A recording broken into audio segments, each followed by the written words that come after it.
anticipate there won't be many games.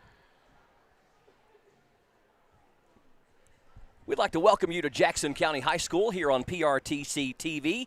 We are coming to you live on this Friday, February 16th, 2024. It is homecoming and senior night tonight at Jackson County High School.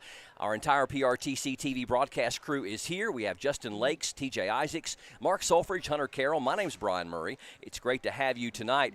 What was going to be originally billed as a doubleheader is actually going to be a single game tonight here on senior night. Most of the time, senior night results in a mismatched doubleheader where the boys and girls play two different schools, and that was the way it was originally lined out. But Hunter Carroll joins me alongside as my color commentator and statistician, and Hunter, weather has thrown a bit of a wrench in the plan tonight, but we do have one game that we're going to get to cover. Yeah, weather, everyone's trying to take precautions and make sure everything's okay and things like that. Don't want to put anyone in harm's way over a game like that. And, fortunately enough, for the boys' side, that they do have a game that they will be able to make up and have their senior night on Tuesday. I know we're going to do all the festivities and everything tonight, but the boys' actual senior night will be on Tuesday against Barberville now. Yeah, we're going to kind of do it a little bit differently tonight. Our homecoming is going to be a part of the girls' broadcast, so we've got the homecoming court lined up and ready to go. And we'll be keeping you abreast of the announcements as we go through for all the candidates and also for the winners of the competition, the homecoming court. And then after homecoming is over, the two teams will come out and warm up. And Hunter also found out that we will have the girls doing their portion of senior night before they tip off. Right before tip-off, they'll already be in uniform and all that, so we'll do that part for the girls before the game. Then we'll have the game, and then the boys, I guess, will be acknowledged at their game. But now, are they saying that we'll all do some acknowledgement of the boys tonight as well? As far as I know, the boys will be all acknowledged at halftime, just like if they were playing later. Right. So they'll be acknowledged at halftime of the game. That's right. That's the part I had forgotten. We'll have the senior night part, the rest of senior night at halftime of this game tonight. Public address announcer Dean Rader. And this is the homecoming court coming to the floor.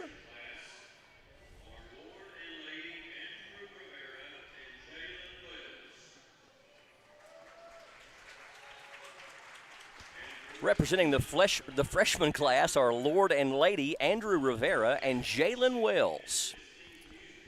Andrew's the son of Juan and Amber Rivera. Juan enjoys baseball, sleeping, and listening to music. Jalen is the daughter of Joey Wells and Lindsay Dodson. Jalen enjoys sleeping, hair, makeup, going outside, and shopping.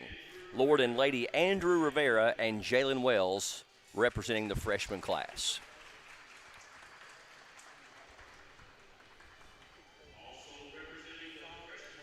A second duo representing the freshman class are Lord and Lady Cooper Tincher and Amber Smith.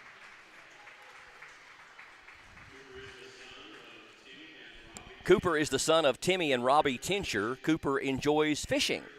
Amber, the daughter of Mark Smith and Jatana Angel. Amber enjoys volleyball, softball, and having fun with friends. Lord and Lady Cooper Tincher and Amber Smith from the freshman class.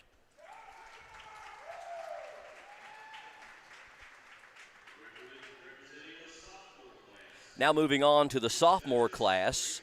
Two representatives from the sophomore class is Duchess Gracie McDaniel, escorted by senior representative Jonas Markham. Gracie is the daughter of Shorty and April McDaniel. Gracie enjoys playing volleyball. Duchess Gracie McDaniel from the sophomore class. Moving on to the junior class are Prince and Princess Seth Isaacs and Ansley Nichols.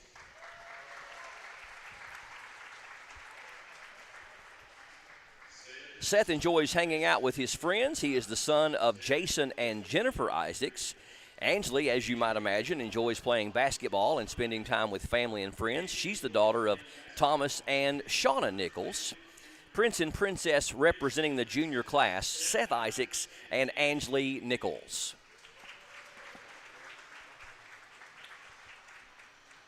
Our second group representing the junior class are Prince and Princess, Elijah Shannon and Blakeland Fee.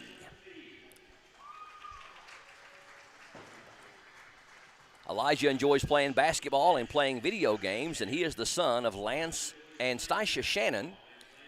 Blakeland, the daughter of Josh Fee and Dustin and Trina Lynch. Blakeland enjoys playing softball and spending time with family and friends. Representing the junior class, Prince and Princess, Elijah Shannon and Blakeland Fee.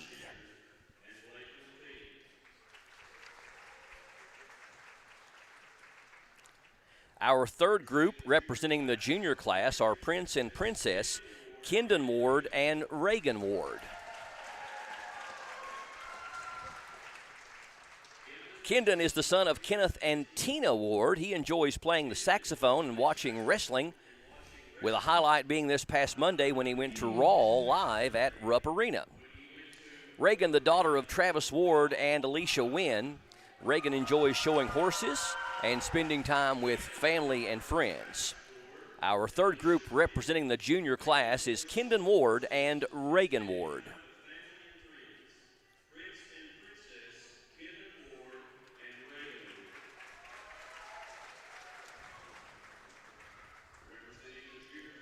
Another group representing our juniors this year is Princess Ava Bowling, escorted by senior representative Jason Cornett. Ava, the daughter of Chad and Taryn Bowling, she enjoys making memories with her family and friends. Representing the junior class, Princess Ava Bowling. Now, one of these next groups will be our homecoming king and queen. Representing the senior class first is going to be senior attendants Carter Cunningham and Maddie Curry. Carter enjoys going to church, playing sports, and hanging out with his friends. He plans on going to EKU after graduation and majoring in construction management. Carter, the son of David and Melinda Cunningham. Maddie enjoys also going to church, cross country, basketball, and track. After graduation, she also plans on attending Eastern Kentucky University and majoring in elementary education with a minor in Spanish. Maddie, the daughter of Tim and Susan Curry. Our first two senior attendants, Carter Cunningham and Maddie Curry.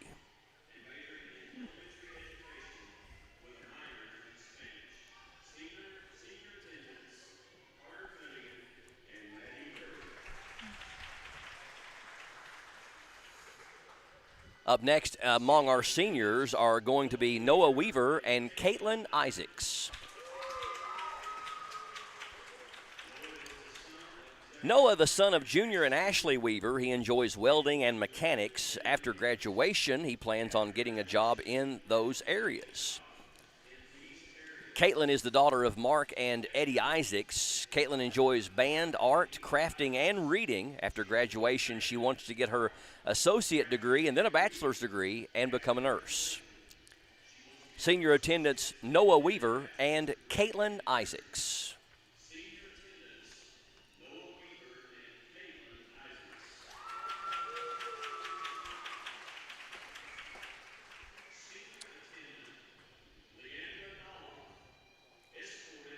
Senior attendant Leandra Dolph, escorted by senior representative Lucas Clifton, is up next. Leandra is the daughter of Paul Dolph and Ginger McQueen. Leandra enjoys cheer, reading, and traveling. After graduation, Leandra plans to major in biology at UK on a pre-med track. Senior attendant Leandra Dolph.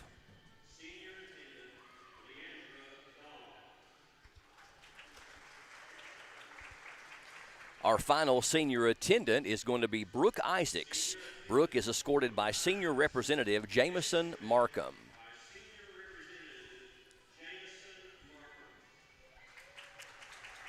Brooke enjoys cheer and competitive dance. After graduation, Brooke plans to attend the University of Kentucky or the University of the Cumberlands to major in nursing. She is the daughter of Brant and Tashi Isaacs. Senior attendant, our final one is Miss Brooke Isaacs.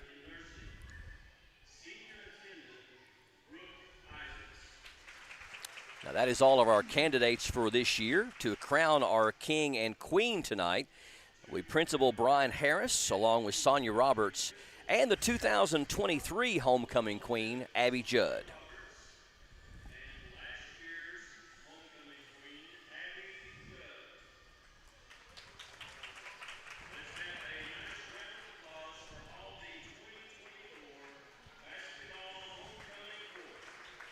Now for the winners, as voted on by the senior class.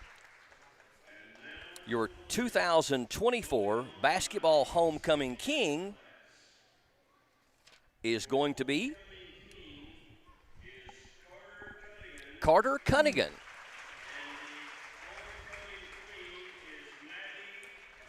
And Madison Curry, Maddie Curry, the homecoming queen. Congratulations to Carter and Maddie.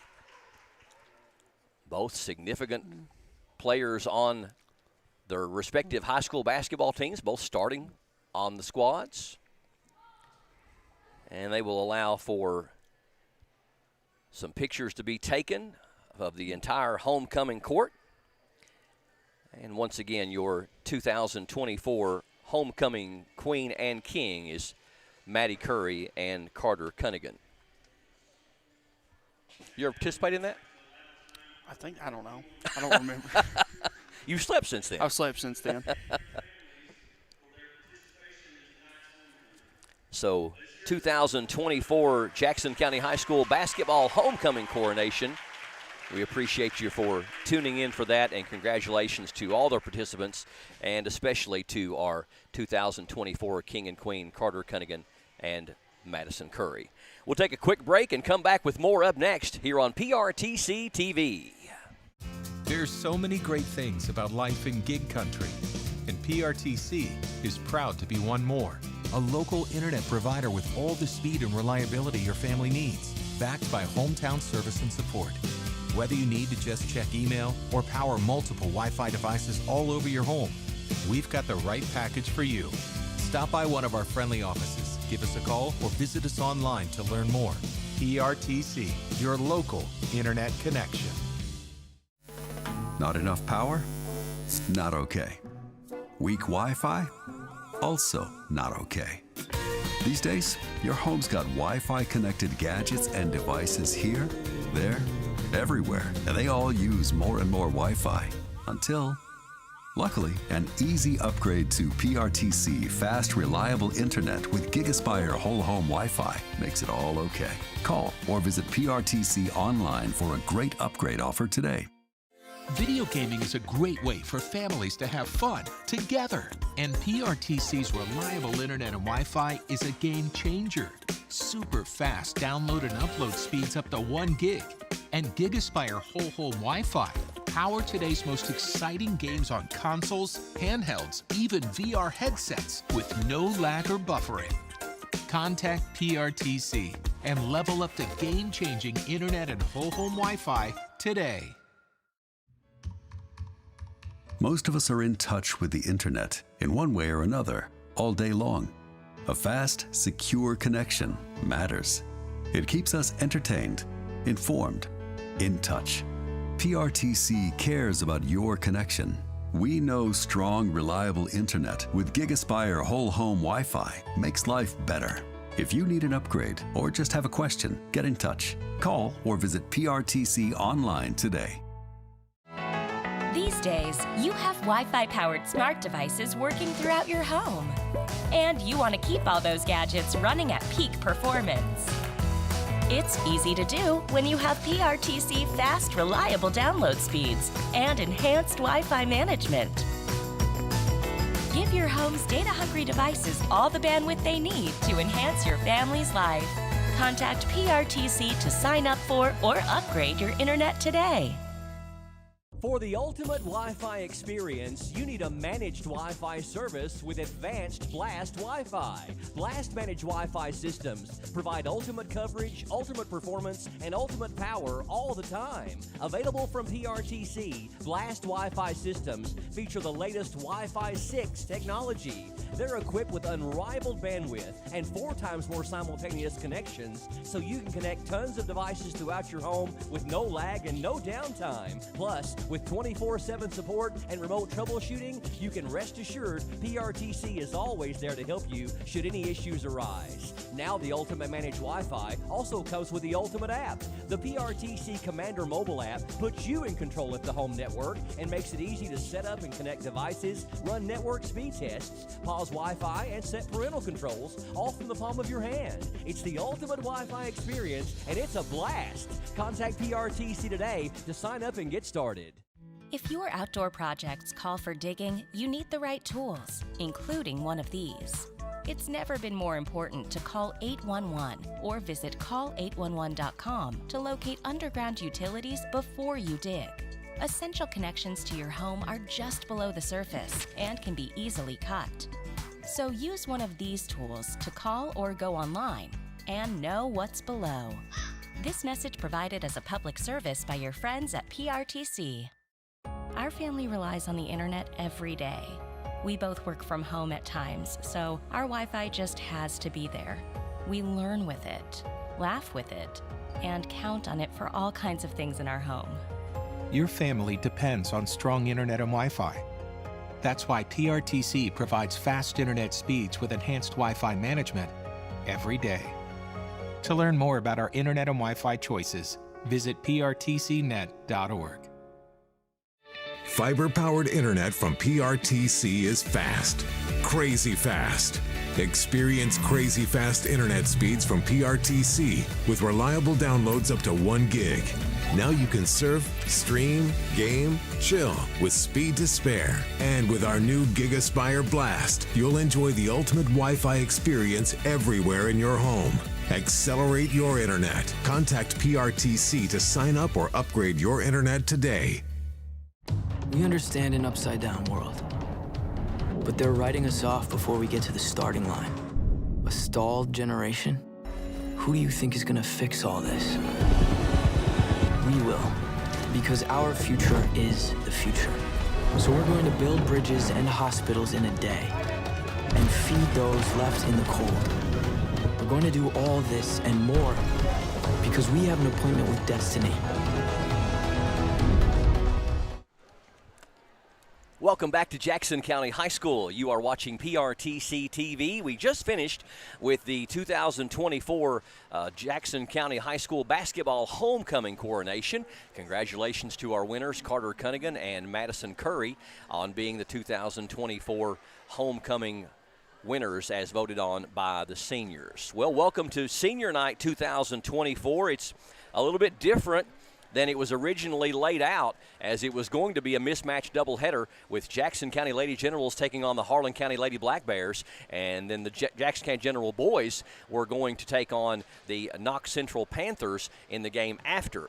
Well, Knox Central has elected not to come, and so we were thinking that Harlan County may cancel too, but they have not. They are here, so we're going to have one of the two games tonight. As many of you know, they're giving 1 to 2 inches of snow tonight, or up to 2 inches of snow, and the snow is going to start sometime around 9 or 10 o'clock tonight if you're joining us live on this Friday, February 16th, as we stream worldwide on our PRTC TV Facebook page and YouTube channel.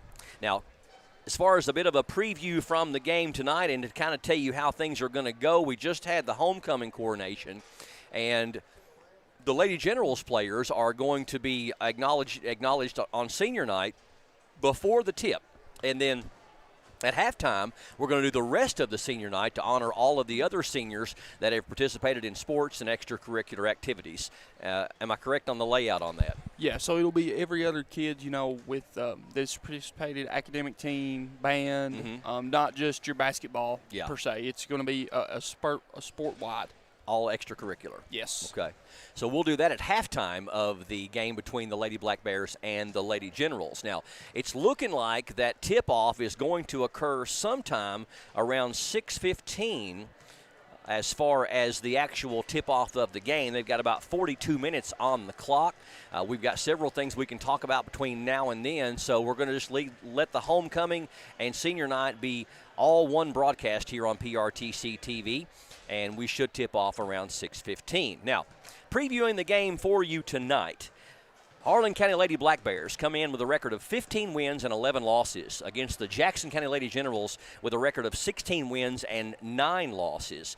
Now, the Harlan County Lady Black Bears, after losing their first 4 games of the season and 6 of their first 8, they have gone 13-5 since. Quality wins over Bell County, Lincoln County, Letcher County, Hazard, Harlan, Independent, and Leslie County. They have won 3 of their last 4 games and 8 of their last 10, most recently defeating Barberville on the road this past Monday, 77-50. Lady Generals are 16-9 on the season after starting off 10-3. They have gone 6-6 since then. They lost 4 of 5 games at one point in the middle of the season, but have rebounded to win their last 3 games in a row and 5 of their last 7.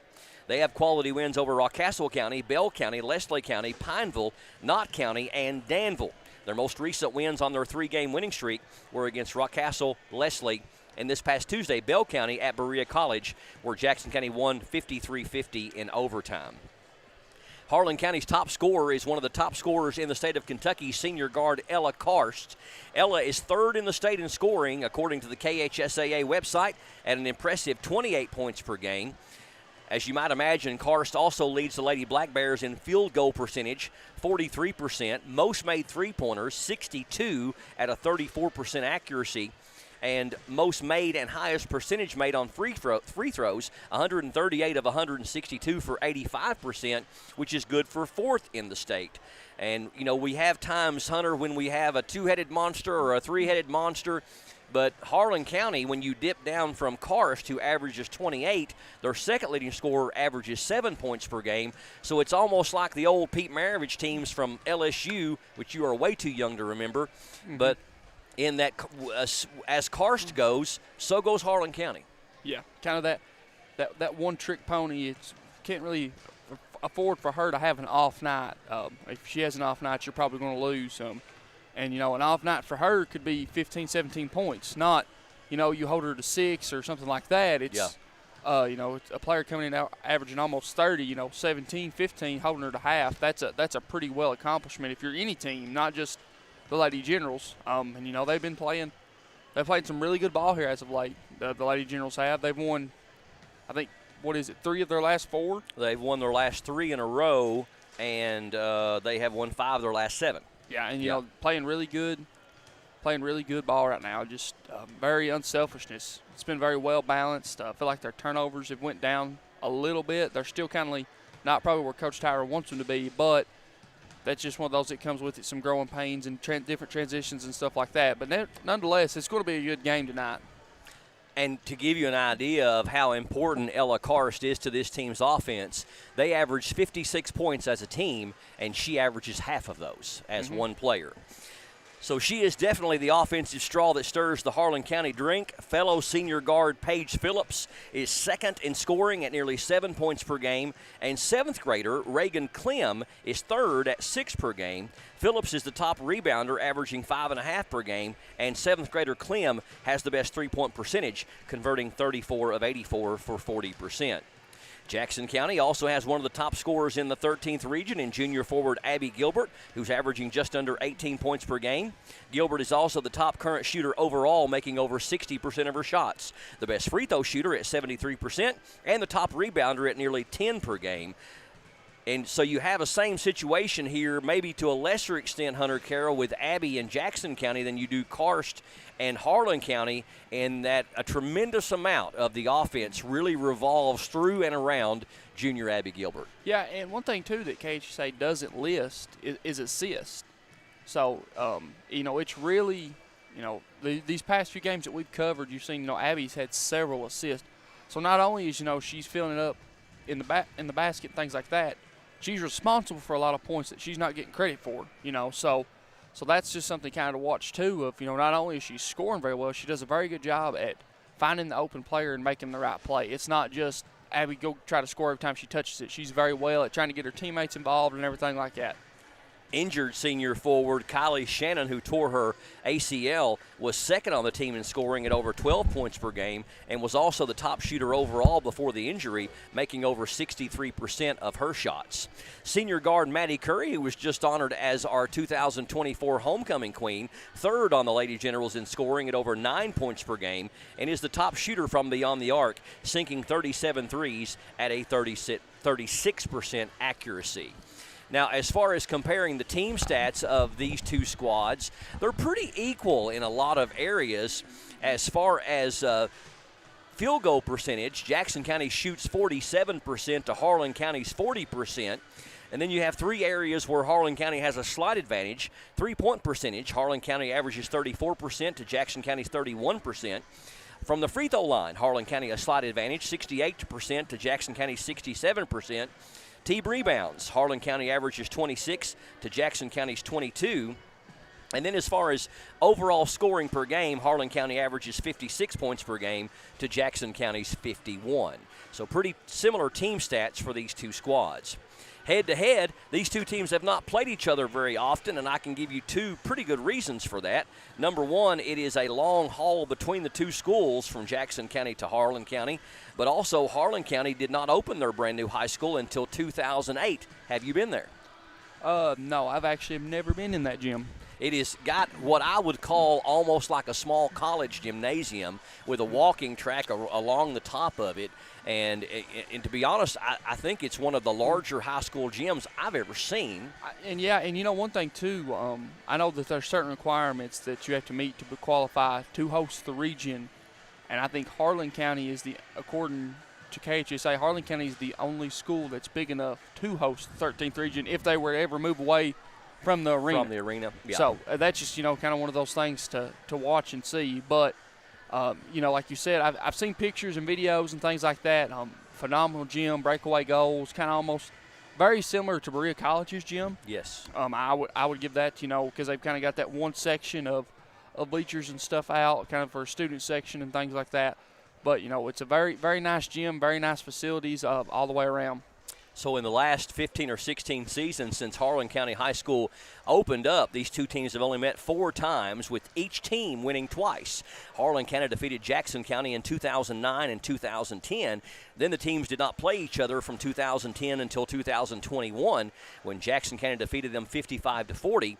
And then again last year, almost a year ago actually, when Jackson County won 80-52, Abby Gilbert poured in 25 points to lead Jackson County to the win last year. Now, since the new Harlan County High School opened in August of 2008 as a consolidation of 3 schools, what were they? Kaywood. That's one. Everett's. It's another one. I don't know the third one. I just know those 2. It was the same school, huh?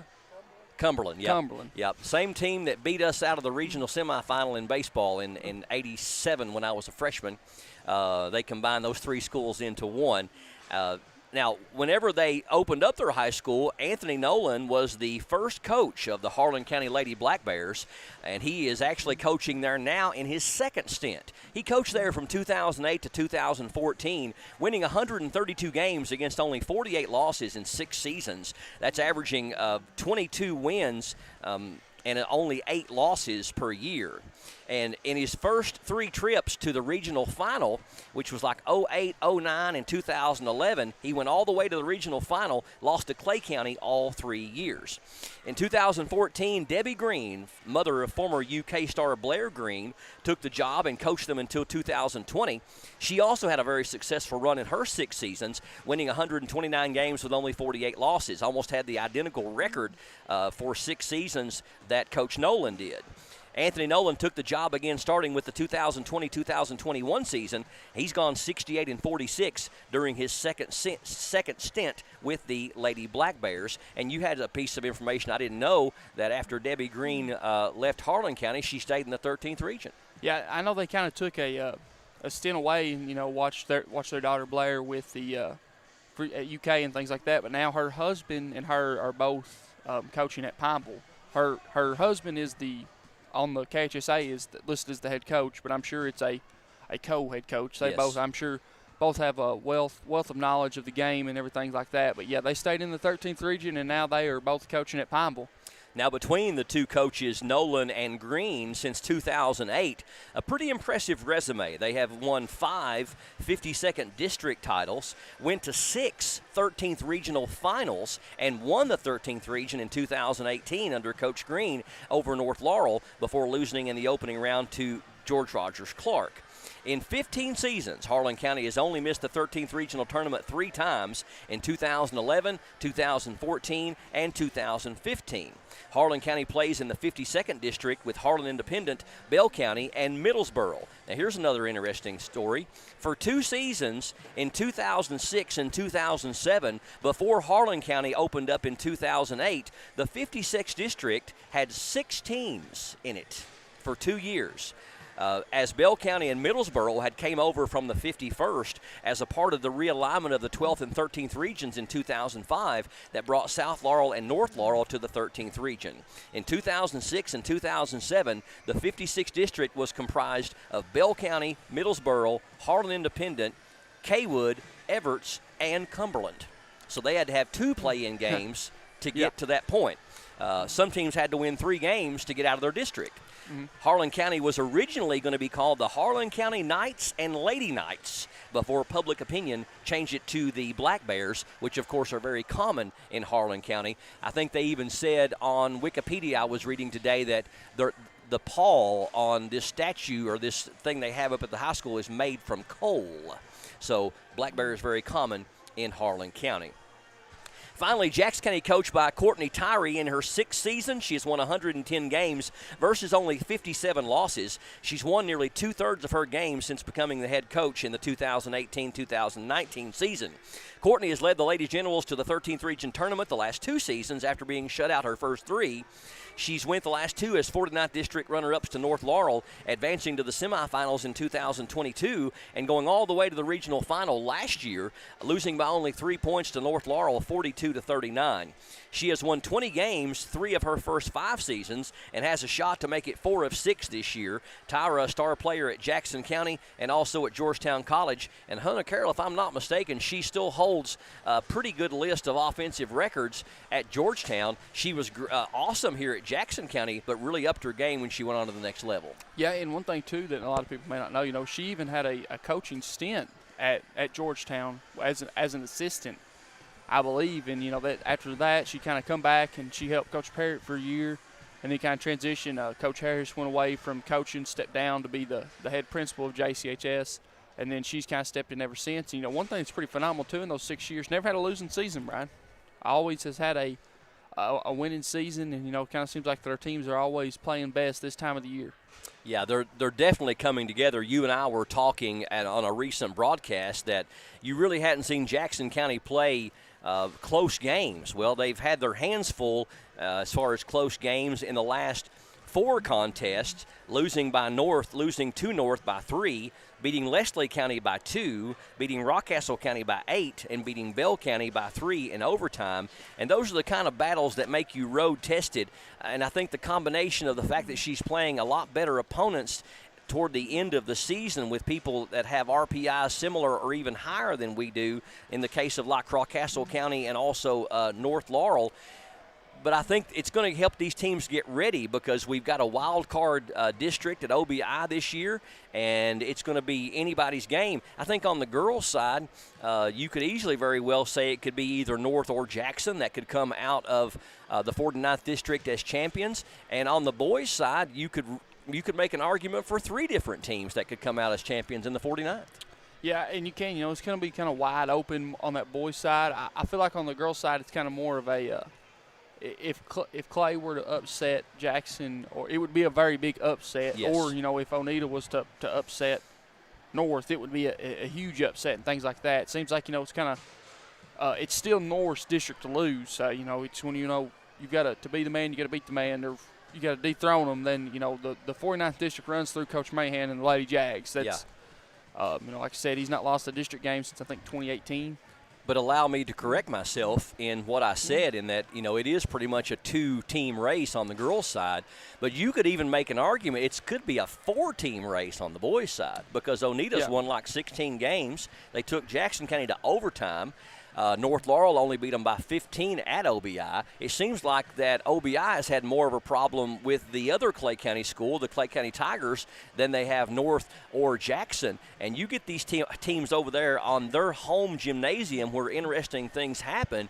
And this is the most open the boys' side has been in a very long time. Yeah, and it's one of those, too. You get over there and OBI gets hot, and they do. They have 3 phenomenal guards, and Tyree, and then Rogers, and then their other running mate. They can go, and if they get hot, it's going to be a long night for anyone who's out there. I mean, and it being in their home gym, and that Coach Gritton, phenomenal player and coach. He's going to have his team ready, and they will be ready to go and everything like that. It's going to be interesting for sure. It's just going to kind of depend on which OBI team shows up. We do have the schedule for the 2024 49th District Tournament. It's going to kick off with a play-in game. I believe it's on Saturday the 26th, I think. No, let's see. 24th. 24th, yeah. Yep. It'll be on the 24th, 1 week from tomorrow, and that's going to be the Redbird OBI boys play-in game for 4th and 5th seed. Redbird girls not fielding a team this year. I don't think they did last year either. Really low enrolled school, only about 100 kids or 110 in the entire school, so sometimes they just don't have the players to be able to field a team. But the Redbird OBI boys game is going to be on the 24th, and then all the action will kick off on the 26th, and it will go on all week. I think does it all culminate on Friday and Saturday? I think it all is over by Friday. The way I think the schedule lays out is there's only going to be one night where there's 2 games. Okay. There's going to be the play-in game on Saturday, and then I think the winner versus Clay on Monday, and then I think both girls' games are on Tuesday. Then the boys' game will be on Wednesday, and then the championship for the girls is on Thursday, championship for the boys on Friday. And that will all be at OBI. Yes. So that will all happen, let's see, 17th, 18th, 19th. That'll be the 26th. And I think it will go 26th, 27th, 28th, 29th, and 1st. Now, keep in mind, this is a leap year, so we do have a February 29th this year. So it'll be February 22nd to March the 1st for the 49th District Tournament at OBI. We still got about 25 minutes away from the start of this one. Just to give you a heads up before we go to break, we were scheduled to cover a doubleheader tonight, but Knox Central is not coming to play the boys. That was going to be our 7:30 tip. Our 6 o'clock game is going to happen, but it's going to tip off at closer to 6:15 tonight. We've already had our homecoming coronation. Congratulations to Carter Cunningham and to Madison Curry for being announced the 2024 homecoming king and queen. We've also got senior night tonight, and we're going to acknowledge the senior girl basketball players right before tip-off, and then do the rest of the seniors as far as sports and extracurricular activities at halftime of the upcoming game between the Lady Generals of Jackson County and the visiting Harlan County Lady Black Bears. So kind of get you up to date. The tip's going to happen about 6:15. We'll take a break and come back and talk more about Harlan County and Jackson County, and also about some games left in the season. We're about to wrap things up for the 2023-24 season. That's all straight ahead from Jackson County High School. This is PRTC TV.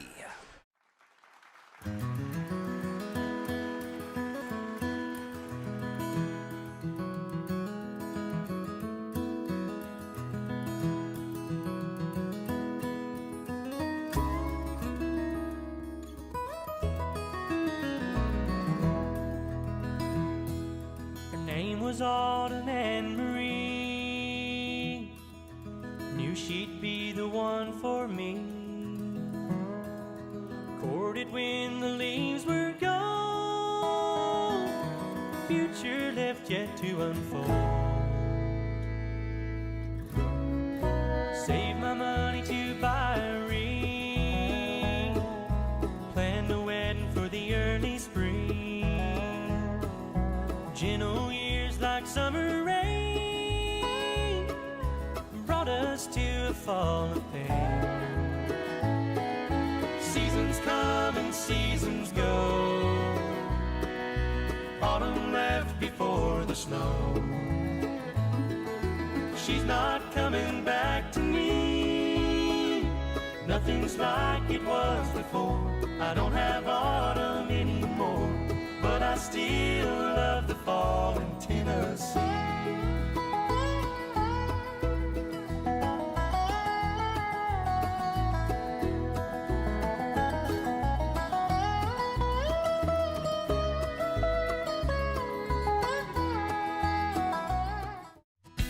TV Everywhere is a great way to get even more value from the networks in your cable package.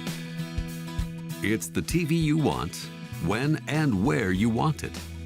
In the next few moments, we'll show you just how easy it is to enjoy this incredible mobile viewing experience on your computer, tablet, smartphone, or other internet-connected devices. To get started, you'll just need your account number and name as it appears on your PRTC monthly bill, any valid email address, and your choice of a password. Got it? Okay, you're ready to sign up and watch TV everywhere. Just click the TV Everywhere link at prtcnet.org or go directly to the website, watchTVEverywhere.com. Choose People's Rural Telephone Cooperative from the pull-down list of providers. Then click Register from the menu and input your customer information to sign up. Once you've registered and verified your new account by responding to an email the site will send, return to watchTVEverywhere.com and log in using your valid email address and the password you created. You'll now see all the networks available based on your cable TV package. Just click a logo to explore what the network has to offer. The first time you access a network, you may need to re-enter your Watch TV Everywhere email and password. And just that easy, you're watching TV Everywhere. Some networks also offer free apps you can download to your phone or tablet to make the viewing experience even more convenient. Or you can access live video, clips, or full episodes by surfing to the network's website. No matter how you access them, you'll find lots of great shows, clips, and movies you can watch when you want on your favorite devices. Watch TV Everywhere. It's all included with your PRTC TV service. And just one more way PRTC delivers cutting-edge entertainment with the choice, convenience, and control you deserve. To learn more, visit prtcnet.org. Flat Lick Falls Scenic and Recreational Area located in Greyhawk, Kentucky. Enjoying the natural beauty of the falls and the relaxing sounds of the water crashing into the pristine pool below are a great way to spend an evening. With paved trails to the overlook, the park and the view of the falls are accessible to all who want to enjoy it. The hiking trails are well marked, making navigation a breeze heading down to the bottom. There you're able to enjoy the natural rock formation, good clean trails, and all that nature has to offer. The park is well kept with a large pavilion, shower house, and clean restroom. With acres of land to run on, hiking trails, the cool clean water to swim in, and a basketball court, kids of all ages can spend the day and enjoy themselves. Flat Lick Falls are one of the many treasures that Jackson County, Kentucky has to offer, and I would highly recommend it for a nice budget-friendly getaway that any family can enjoy. Folks from around the world have made Flat Lick Falls a sought-after location for photography, so make plans to visit for a great photo op, a picnic, some hiking, or just a day to escape.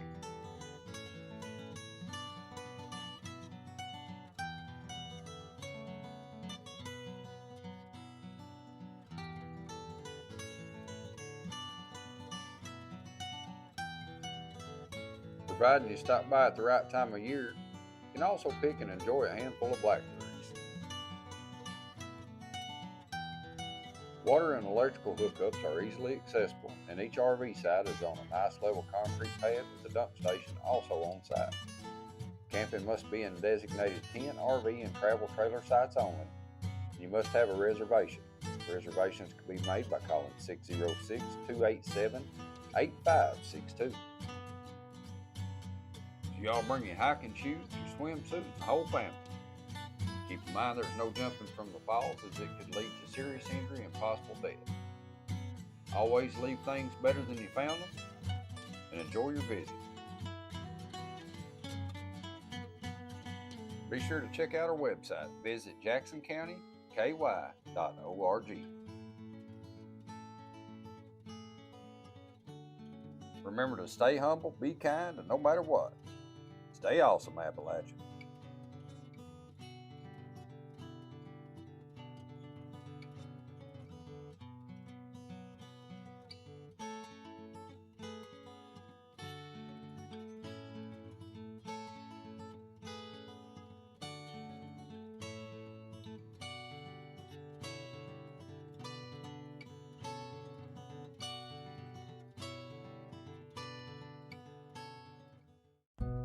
Yes, we're all quite over staying home right now. But we can make it better by streaming the great shows and movies we've been wanting to see. PRTC can help with fast, reliable internet speeds up to 1 gig, enhanced by reliable Wi-Fi. Stream all you want, no matter how many gadgets are going at once. And with our new GigaSpire Blast, you'll enjoy the ultimate Wi-Fi experience everywhere in your home. Contact PRTC to sign up or upgrade today. There are lots of small reasons to have home phone service, and one very big one. 911 emergency location. Only a call from your home phone instantly transmits your address to emergency personnel. Cell phones can't. 911, what's your emergency? If trouble comes to your home, seconds count. PRTC Home Phone helps first responders do their job. It's a small price to pay for what you can save. So, what are we doing here? Well, just a trim. Maybe kind of a layered look. Will you read the sign? How about some real choice? Like the choices you get with IPTV, new from PRTC. Enjoy free HD and new features like on-screen caller ID. Plus, record 4 programs at once with our HD DVR. PRTC, it's all about you. There's so many great things about life in gig country, and PRTC is proud to be one more. A local internet provider with all the speed and reliability your family needs, backed by hometown service and support. Whether you need to just check email or power multiple Wi-Fi devices all over your home, we've got the right package for you. Stop by one of our friendly offices, give us a call, or visit us online to learn more. PRTC, your local internet connection. Not enough power? Not okay. Weak Wi-Fi? Also not okay.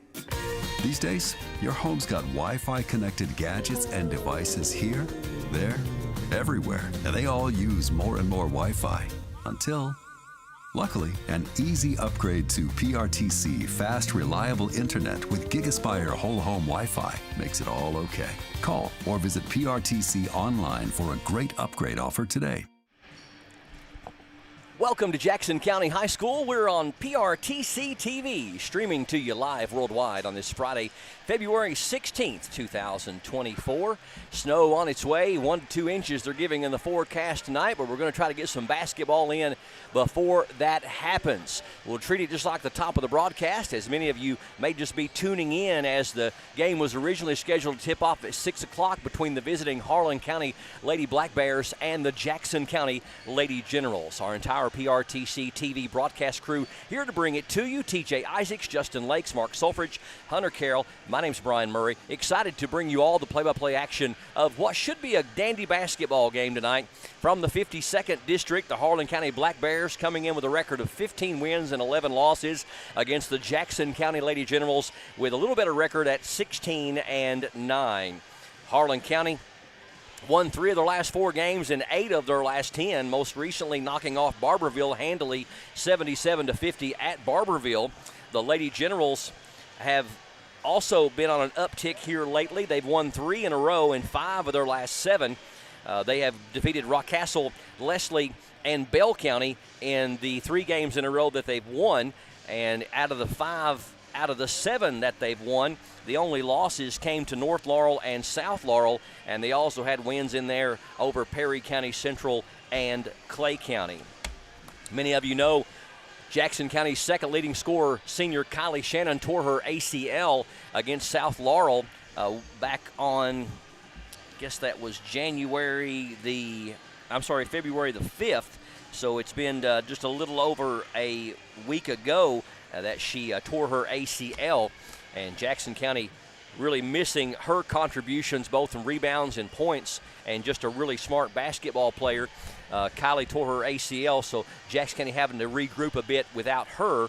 But since she has left the squad because of injury, Jackson County has gone 3-1, winning close games over Leslie County, Rockcastle County, and Bell County. And you got to figure, Hunter Carroll, as he joins me alongside on the broadcast here, if you want to talk about signature wins, I don't think they get really any bigger than Rockcastle County, a higher RPI, 3 players that can really play basketball, but brought them here to the high school last week and on the 12th, and just really shut their scoring down, played great defense, and I really felt like in the games that we've covered, it was probably the best 4-quarter effort from the Lady Generals we've seen all season. Yeah, you got to go with that one or the Bell County game. You know, went down and watched them play at Berea. Thought that was a very good experience for both the boys and the girls, kind of that breakaway goal, that arena-type feel. But, you know, they kind of had the game won, but then almost give it away in the fourth quarter. Bell was able to force overtime, had all the momentum. But the Lady Generals were able to bounce back, regroup, refocus, and were able to come out there with a W. So very impressed with that win as well. Anytime that you take on Bell County, and I think it lists her on the KHSAA as Michaela Wilder, but I think she actually goes by Gracie Joe. I think this is her senior year too, but Gracie Joe is really I think she's over getting around 2,000 points, and it's just been a heck of a player. And anytime you got Gracie Joe as an anchor for Bell County, they're always going to be a tough out. Yeah, and one thing too that they do, it's what the Lady Generals don't like. They pick you up when you get off the bus, pressing, things like that. You know, just very impressed. They do a very good job at making you feel uncomfortable and different things like that.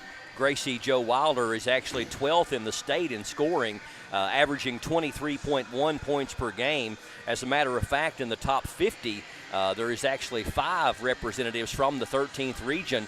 We'll go at them in order from bottom to top. Freshman Shelby Mills from South Laurel is averaging 19 points a game. She's ranked 45th in the state. And then moving up, you go all the way to 12th to Wilder from Bell County, averaging 23.1. Hallie Collins is number 10 in the state from Knox Central, averaging 23.2. Number 9 is Nadine Johnson from Pineville, averaging 23.3. And the girl we're going to see tonight, Ella Karst, 3rd in the state with Harlan County, averaging 28 points per game. We talked about it a little bit before we went to break a moment ago. She's averaging half the points for the Harlan County team. How much focus do you put on her as if you're Coach Tyree? You know, is it more, they used to have the mentality with Pete Maravich that with LSU, they'd say, let him get his 50, let's just shut everybody else down. Is it more of an approach that we're going to box and chase Karst all night long and just keep her uncomfortable all night long? Or is it going to be more, let her get what she's going to get because she's going to get some and there's nothing we can do about that. Let's just make sure nobody else hurts us. One thing, I think, obviously you want to win every game, don't get me wrong, but I think at the point where we are in the season, you know, we're less than 14 days from win or go home time basketball. I don't necessarily think that it's, focusing so much on Karst is how much can we live game simulate what we need to do in the district to either win the district or even get out of the first round in the district. So I think that's going to be kind of the approach you see of let's focus on doing what we need to do to get better for district. That's what your Coach Tyree, if that's what you're telling your team, you're not really worried about things, but you can probably do a very good job at simulating things and pretending that, maybe Karst is Sydney Jones for Clay County or Brooke Nicholson for North. You don't want to overlook Clay County by any means, but that just might be something that Coach Tyree might be telling them. I think you're at that point in the season where it's time, your rotation's going to get shorter, people's minutes are going to get cut down, you're going to be doing everything that you're going to work on in district to be able to make it out of the district into the region.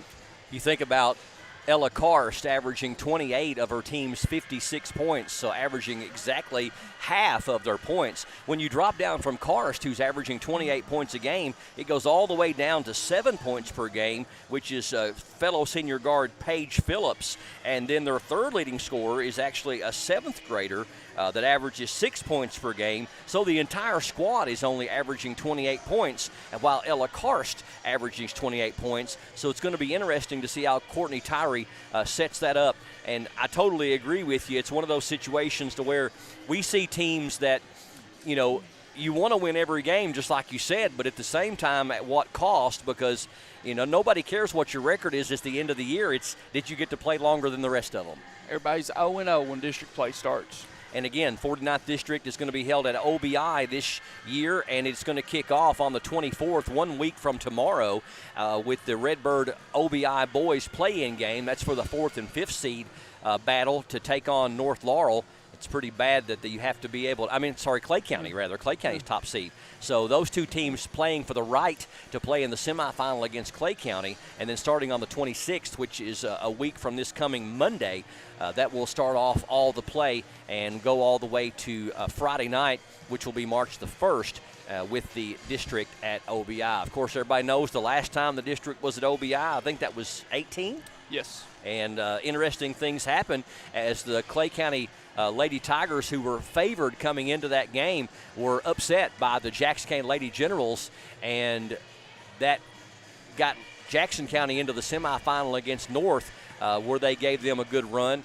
And then on the boys' side, I believe we upset Clay or beat Clay, and then just about beat North. Maybe I've got 87-84 in my head. Very, very, very close game. Yeah, that was one of those. That was the year they kind of split with Clay. I think Clay beat Jackson at Clay, and then Jackson beat Clay here. Right. So, you know, kind of a split and things like that. So, special things can happen in that gym, and anything can happen in that gym on any given night.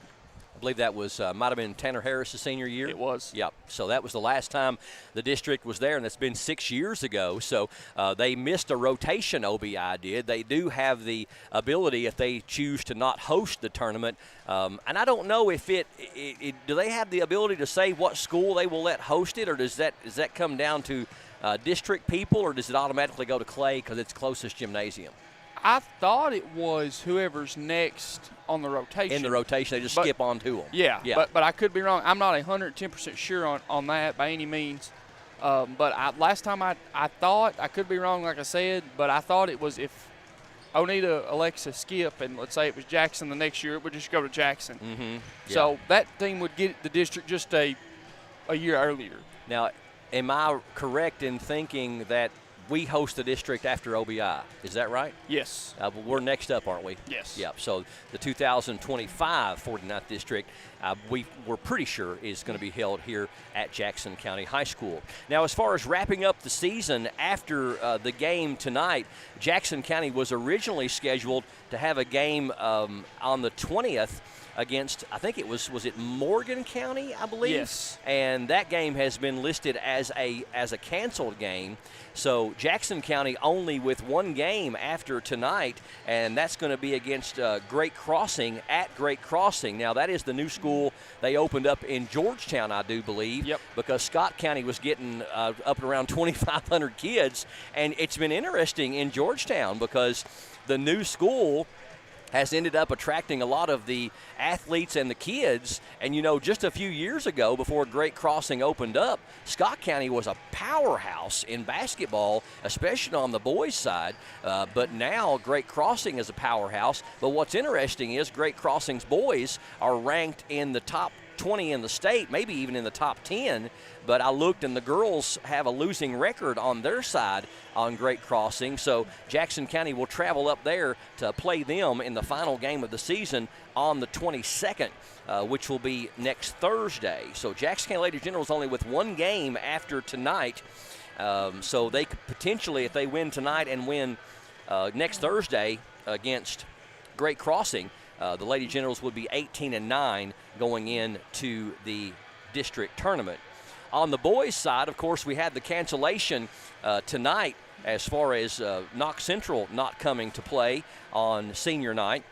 After tonight, the boys are in some pretty slim pickings, too. They're scheduled to play Barberville at home on the 20th, which I believe is Tuesday. Yes. And I'm assuming we may do more of their senior night festivities on that Tuesday home game with Barberville. And then on the 23rd, on Friday, they travel over to the 12th region to take on Casey County. So we're getting down to the nitty-gritty, the final couple of games in the regular season for all of these teams as district play is about to begin.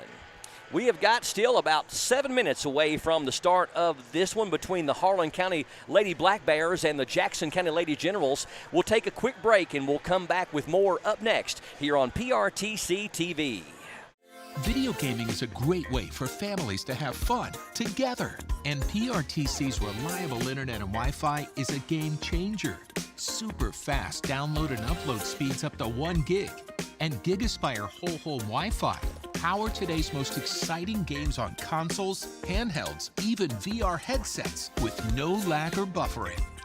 Contact PRTC and level up to game-changing internet and whole home Wi-Fi today. Most of us are in touch with the internet in one way or another all day long. A fast, secure connection matters. It keeps us entertained, informed, in touch. PRTC cares about your connection. We know strong, reliable internet with GigaSpire Whole Home Wi-Fi makes life better. If you need an upgrade or just have a question, get in touch. Call or visit PRTC online today. These days, you have Wi-Fi powered smart devices working throughout your home. And you want to keep all those gadgets running at peak performance. It's easy to do when you have PRTC fast, reliable download speeds and enhanced Wi-Fi management. Give your home's data-hungry devices all the bandwidth they need to enhance your family's life. Contact PRTC to sign up for or upgrade your internet today. For the ultimate Wi-Fi experience, you need a managed Wi-Fi service with advanced Blast Wi-Fi. Blast managed Wi-Fi systems provide ultimate coverage, ultimate performance, and ultimate power all the time. Available from PRTC, Blast Wi-Fi systems feature the latest Wi-Fi 6 technology. They're equipped with unrivaled bandwidth and 4 times more simultaneous connections, so you can connect tons of devices throughout your home with no lag and no downtime. Plus, with 24/7 support and remote troubleshooting, you can rest assured PRTC is always there to help you should any issues arise. Now the Ultimate Managed Wi-Fi also comes with the Ultimate app. The PRTC Commander mobile app puts you in control of the home network and makes it easy to set up and connect devices, run network speed tests, pause Wi-Fi, and set parental controls all from the palm of your hand. It's the ultimate Wi-Fi experience, and it's a blast. Contact PRTC today to sign up and get started. If your outdoor projects call for digging, you need the right tools, including one of these. It's never been more important to call 811 or visit call811.com to locate underground utilities before you dig. Essential connections to your home are just below the surface and can be easily cut. So use one of these tools to call or go online and know what's below. This message provided as a public service by your friends at PRTC. Here we go. Got about 3.5 minutes before the tip-off of this one on PRTC TV between the visiting Harlan County Lady Black Bears and the Jackson County Lady Generals. Jackson County has won 16 and lost 9 on the season. Harlan County has won 15 and lost 11.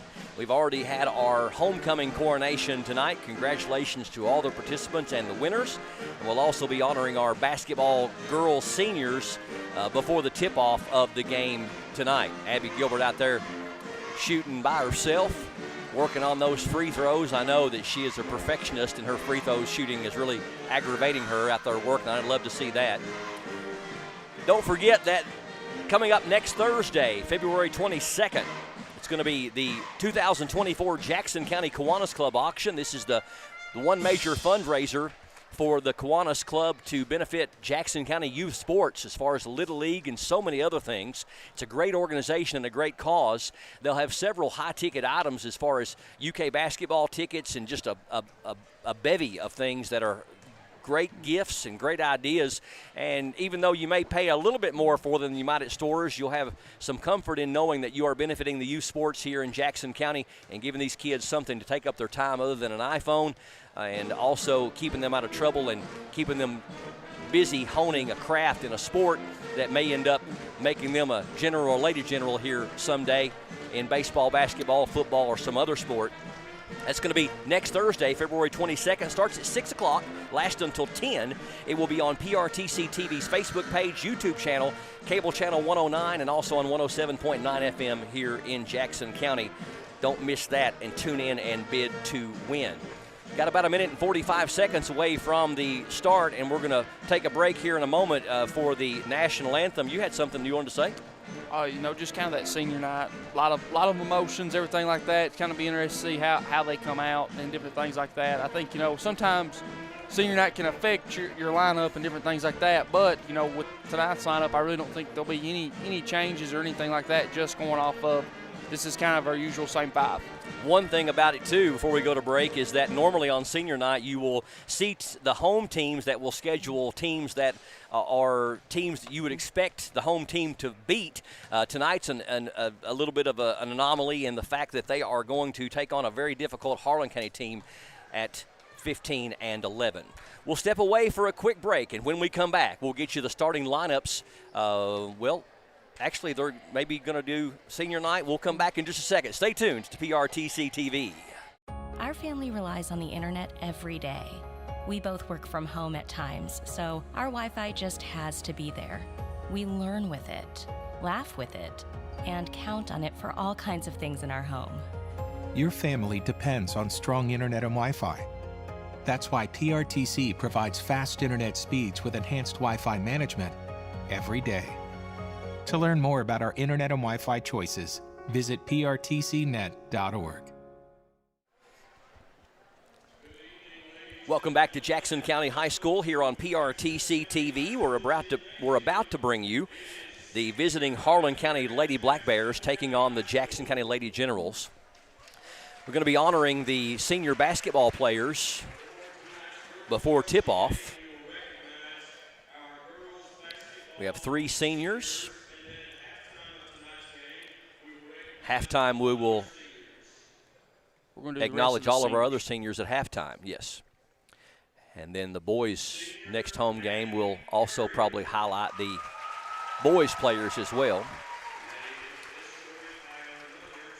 Senior Madison Curry, escorted by her mother, Susan Curry, who was an exceptional basketball player at Clay County.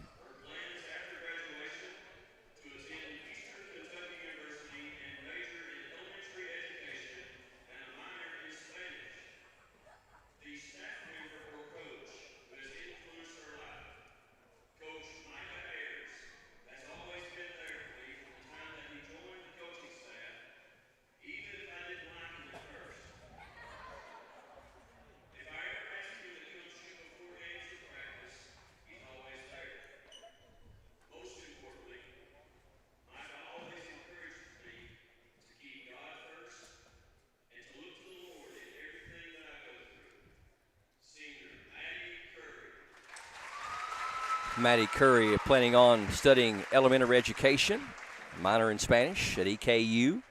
A big shout out to her coach Ayers, her assistant coach Ayers, that has made such a big impact on her life. So one of our 3 seniors, 00, Madison Curry. Up next is going to be senior Jenna Creech, number 52.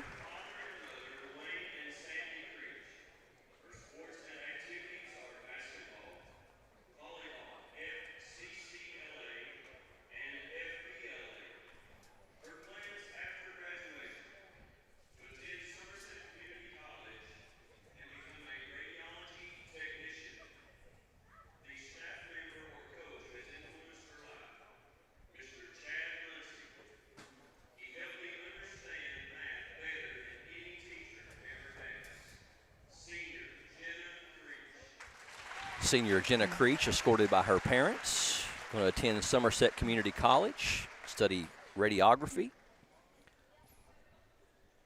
And listed Chad Muncie as the most influential person during her high school years. Phenomenal math teacher. Heard that several times. Can't say enough good things about Mr. Muncie.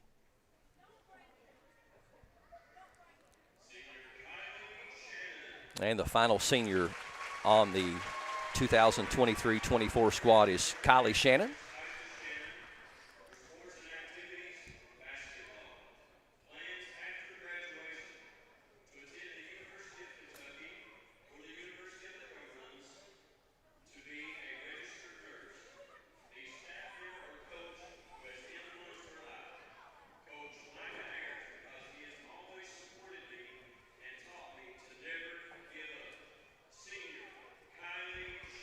Senior Kylie Shannon planning on attending UK or University of the Cumberlands to become a registered nurse.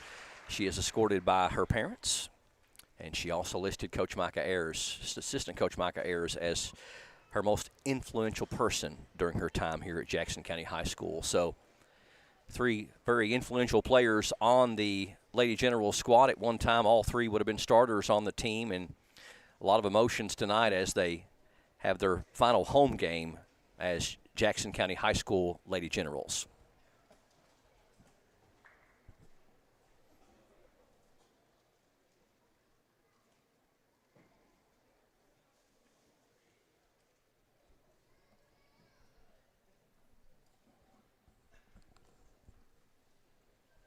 So the players posing for some photographs for the newspaper and parents, family, and friends.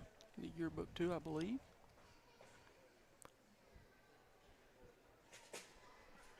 Three that will be hard to replace coming into the 24-25 season. Seniors Jenna Creech, Kylie Shannon, and Madison Curry.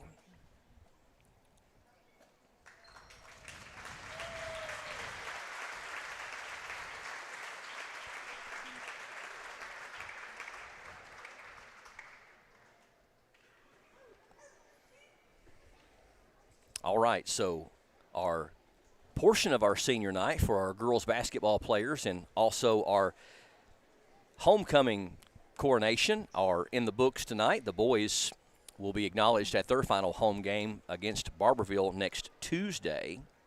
And we'll also be acknowledging all the other seniors that have participated in sports as well as extracurricular activities at halftime of this game. We're going to pause for a moment, and we'll keep it right here for the presentation of the colors by the Jackson County JROTC and the Jackson County High School Band will bring us the national anthem.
Time for the starting lineups between the visiting Harlan County Lady Black Bears and your Jackson County Lady Generals here on PRTC TV.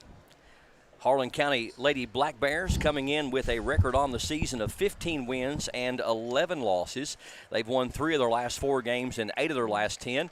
They are coached by Anthony Nolan. Anthony in his second stint coaching the Harlan County Lady Black Bears. Won the region in 2018 under Coach Debbie Green. Getting ready to have our seniors come bursting through for their final time being announced here at home as a Jackson County High School Lady General.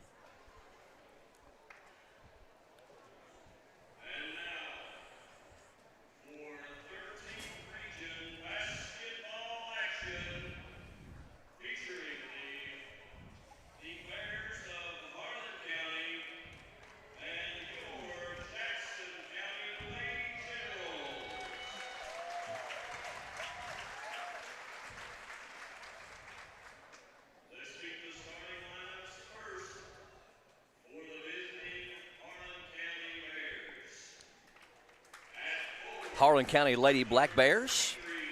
They will start number 23, Paige Phillips, second on the team, averaging 7 points per game.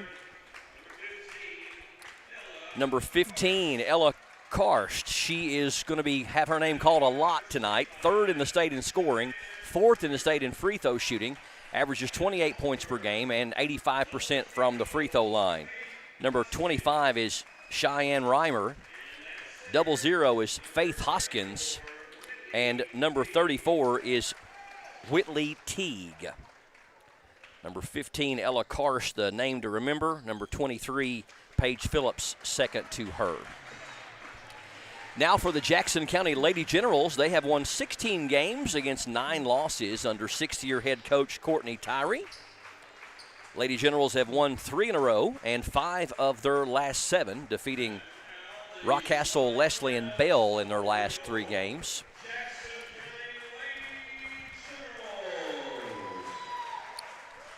Starting lineup for the Lady Generals. Number 11, Kylie Shannon, one of 3 seniors on the squad.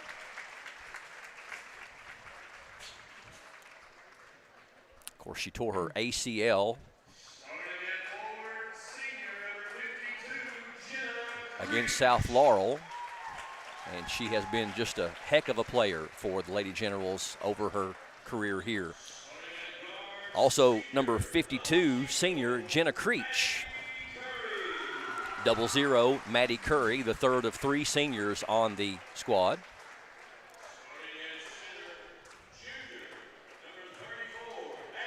Number 34, junior Abby Gilbert, leading scorer, rebounder, free throw shooter for Jackson County. And also number 14, Ansley Nichols, a junior, getting the start tonight. So we're almost ready for basketball action after a delay here on the front end for the Jackson County 2024 homecoming. And also a portion of our senior night acknowledging the Lady Generals. We'll be doing the rest of our senior acknowledgement on senior night at halftime of this game. All of our senior athletes and people who have participated in extracurricular activities will be honored at halftime of this game. And I'm sure there'll be more acknowledgement of the senior boys at their final home game, which will be this coming Tuesday, scheduled against Barberville.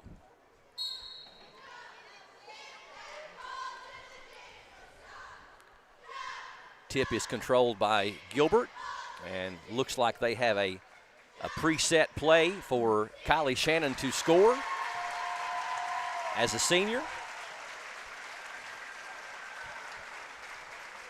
and get her name in the scoring column, and then also have Harlan County answer with a bucket as well. So Kylie Shannon gets her name in the book on her final home game.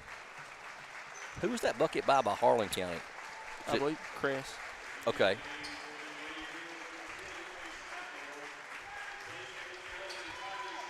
I don't think it was Ella Karst because she passed it to the girl, didn't she? No, it was Karst. It was Karst? Okay. All right. Sounds good to me. So now we're at 2-2. And Jackson County with the ball. Really love what they did for Kylie on the other end.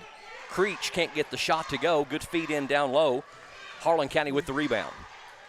Number 15, Ella Karst against girl-to-girl defense of Jackson County.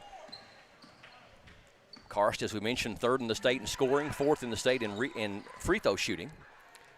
Averages 28 points per game, and there's a floater to show you why. Karst already with 4 here in less than a minute as she got the token bucket for Harlan County to level things out after Kylie Shannon got her bucket. 4-2, Harlan County Lady Black Bears with the early 2-point lead. Nichols at the right elbow, gives it down to Gilbert. Flash pass over to Curry. She's got an open 3, and that was good. Madison Curry nails the 3. Jackson County pulls up by 1, 5-4. Karst guarded by Sizemore. Number 23, Phillips. Knocked away and stolen. Madison Curry can't get the handle on the ball, finally does, and then almost throws it away. Karst tried to save it. Good effort by number 15. Jackson County will retain possession. Lady Generals 5, Lady Black Bears 4. We've played just over a minute and a half here in this first quarter. Sizemore uses the screen from Shannon, down low for Abby Gilbert. Little high arcing shot off the glass, and it's good. First points for Abby on the night, now 7-4 Lady Generals. Karst across the timeline for Harlan County. 15-11 on the season, having another good year. Karst runs off and leaves the basketball, goes back and gets it, penetrates and kicks. Number 25 for 3, that's good. Off the hand of Cheyenne Reimer. First 3 of the game for Harlan County, and we're back even at 7. Sizemore into offensive court for the Lady Generals, lobs it to Jenna Creech on the high post. Back to Sizemore, down low it goes to Gilbert. Madison Curry in the corner for 3 more, and she got it. Madison Curry with back-to-back 3s for Jackson County, and now 10-7 Lady Generals. Karst looking for the screen, gets it. Jenna Creech switched off well, but bumped her in the process. First foul on either team.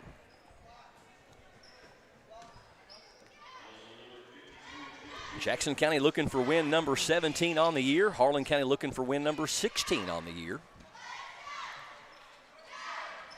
Karst gets the inbounds pass. Still guarded by Lauren Sizemore. Good pass Nice down pass. low from Karst for an easy bucket for Harlan County's number 34. That's Teague, Whitley Teague with her first points. 5-minute mark, lead down to 1, 10-9. We're in the first quarter from Jackson County High School. Abby Gilbert, nice move, puts it up and in. Nice strong move by number 34. Back-to-back buckets, 2 from Gilbert, sandwiched around the 3s from Curry. Abby's got 4, Curry's got 6. 12-9, Lady Generals by 3. Sizemore doing a good job on Karst. Pass is tipped. Good deflection and steal there by Abby Gilbert. Gilbert, good feed down low with the left hand. Curry puts it up and in. Madison Curry's got 8, and Jackson County has pulled out to a 5-point lead, and Coach Nolan wants to talk it over with a 30-second timeout. Only the 5th meeting between these two teams since Harlan County High School opened in 2008 as they consolidated Kaywood, Everts, and Cumberland. And we played them in 2009 and 2010 with Harlan County winning both of those matchups. Did not play Harlan County from 2010 until 2021. Jackson County beat them 55-40 in 2021, and then played them last year, almost a year ago on February 11th, and Jackson County won handily 80-52. So this is the rubber match, if you will, as both teams have won 2 of 4. Harlan County with the ball out of the timeout. Faith Hoskins going to inbound to Ella Karst. Karst averaging 28 points a game. She's got 4 here in the first 4 minutes.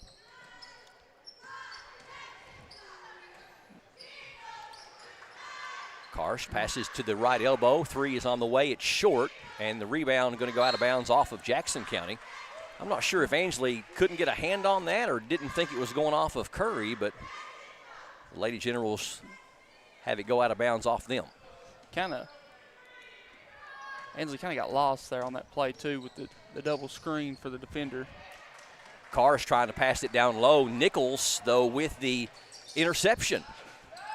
And then a bad pass, and it's going to go out of bounds back to Jackson County. 0-0 for Harlan County. Faith Hoskins with the deflection. Lady Generals with their biggest lead here in the early going, 14-9 with the ball, and we're at 3:44 left here in the first quarter. Sizemore gives it in the corner to Nichols, now to Curry at the left elbow. Top of the key to Jenna Creech. Down low, tough catch by Gilbert. Sizemore wants a three. That one's an air ball. Right there for the rebound, though, is Curry, and we got a jump ball. Yep. Good defense down there by Harlan County, and they're going to get the ball back on the alternating possession arrow. Sizemore shot that three just a little bit too quick, had to rush it.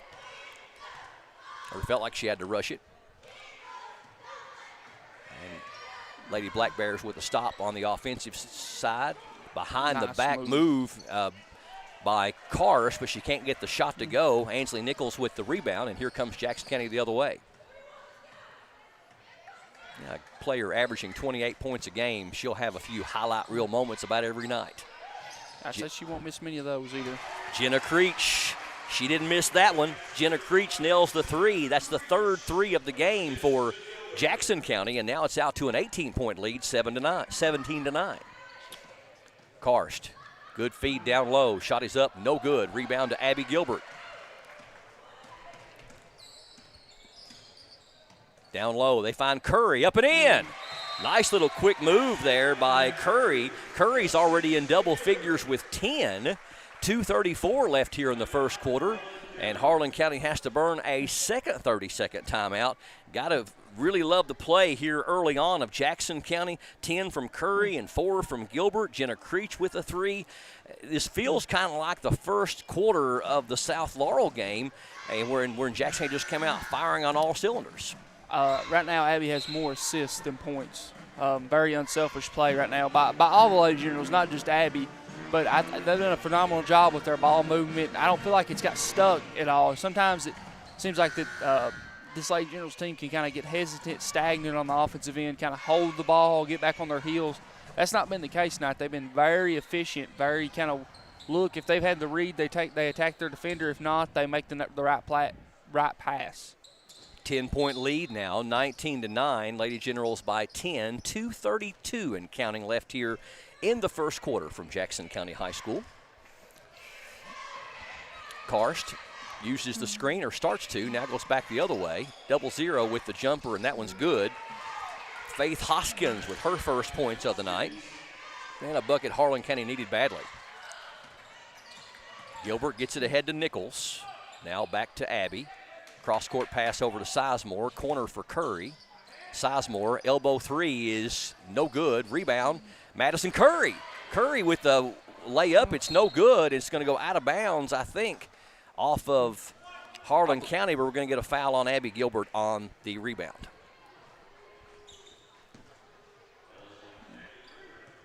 Abby's first and the team's second. Under 2 to go here in this first quarter, 19-11. Jackson County by 8. Hand off to Karst. Karst, nice move in the paint, puts it up and in. Karst with 6. And the 10-point lead now down to 6 at 19-13. Curry ahead to Nichols. Nichols sees the double team coming, then throws it away. Throws it to Karst. And number 15 penetrates, kicks it in the corner, then throws it away. I don't think number 21 thought that pass was coming. And it goes out of bounds. Number 21 is Kylie Runyons, who had checked in during the timeout. She checks out. We got number 13. We'll get Jaylee Cochran in there. Nice pass ahead to Nichols. Nichols on the baseline. Can't get the shot off. Back out to Sizemore. Corner for Nichols for a three. And that one's no good. Oh, rattled in. Spoke too soon. Ansley Nichols, yes, I did. Took the trip around the rim. That's the 4th three of the quarter. And then just like that, Karst answers with another 3, or with her first 3. She's got 9, and then a steal, and Karst puts it up and in. So a 5-point trip there for Ella Karst. I didn't even see the steal. Yeah. Yes.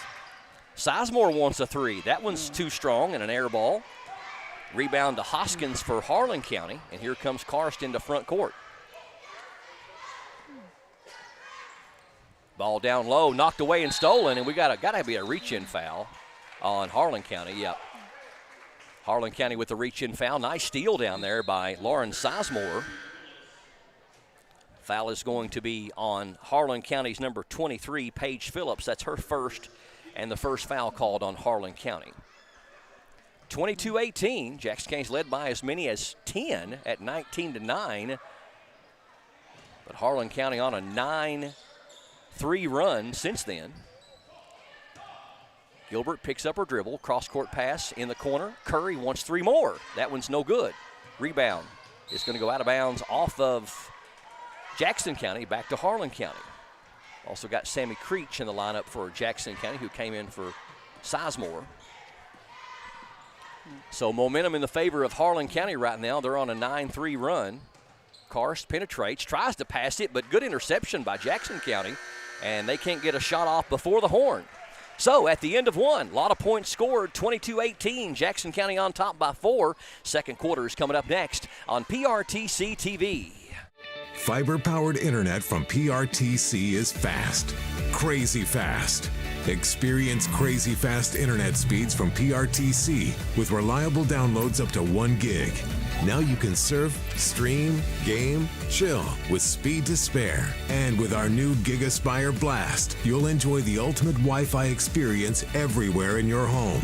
Accelerate your internet. Contact PRTC to sign up or upgrade your internet today.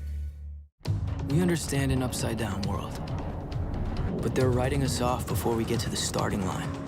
A stalled generation? Who do you think is gonna fix all this? We will, because our future is the future. So we're going to build bridges and hospitals in a day and feed those left in the cold. We're going to do all this and more because we have an appointment with destiny.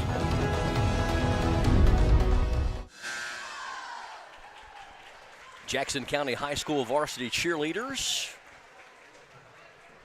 pumping the crowd up as we get ready to start the second quarter of this one on PRTC TV between the visiting Harlan County Lady Black Bears and the Jackson County Lady Generals. Lady Generals on top by 4, 22-18, and we'll get the ball first to open up the second quarter. Teams were on the wrong end of the floor. Madison Curry leads Jackson County with 10. Ella Karst leads Harlan County with 11. Going to be interesting to see here in the second quarter how the Lady Generals adjust. Harlan County went to that zone, played a lot of man in that first quarter. Trying to clog the paint there, not let Gilbert, think they kind of realize if Gilbert goes one-on-one, she's going to score. And just as you said it, and it happened, Abby Gilbert with a easy bucket down low. She's got 6, and the lead is 6, 24-18. Karst already with 11 points. A long 3 on the way is no good. High rebound is going to go to Nichols. I would say she is a player anytime she crosses half court, she's in range. Yes. Creech over to Curry. Pass is tipped by Karst, but Jenna Creech able to retain possession. Gilbert down low for Creech, up and no good, but we got a foul on either 23 or 25 of Harlan County.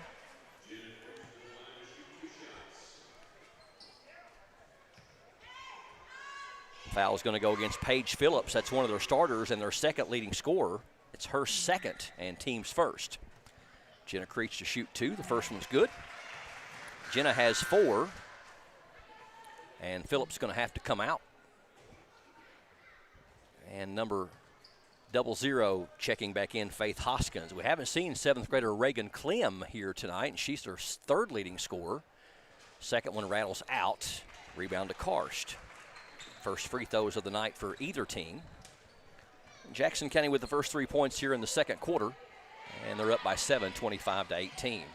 Nice knockaway there by Sizemore to kind of get Karst out of her rhythm, but Sammy Creech going to be called on a reach-in on Jaylee Cochran.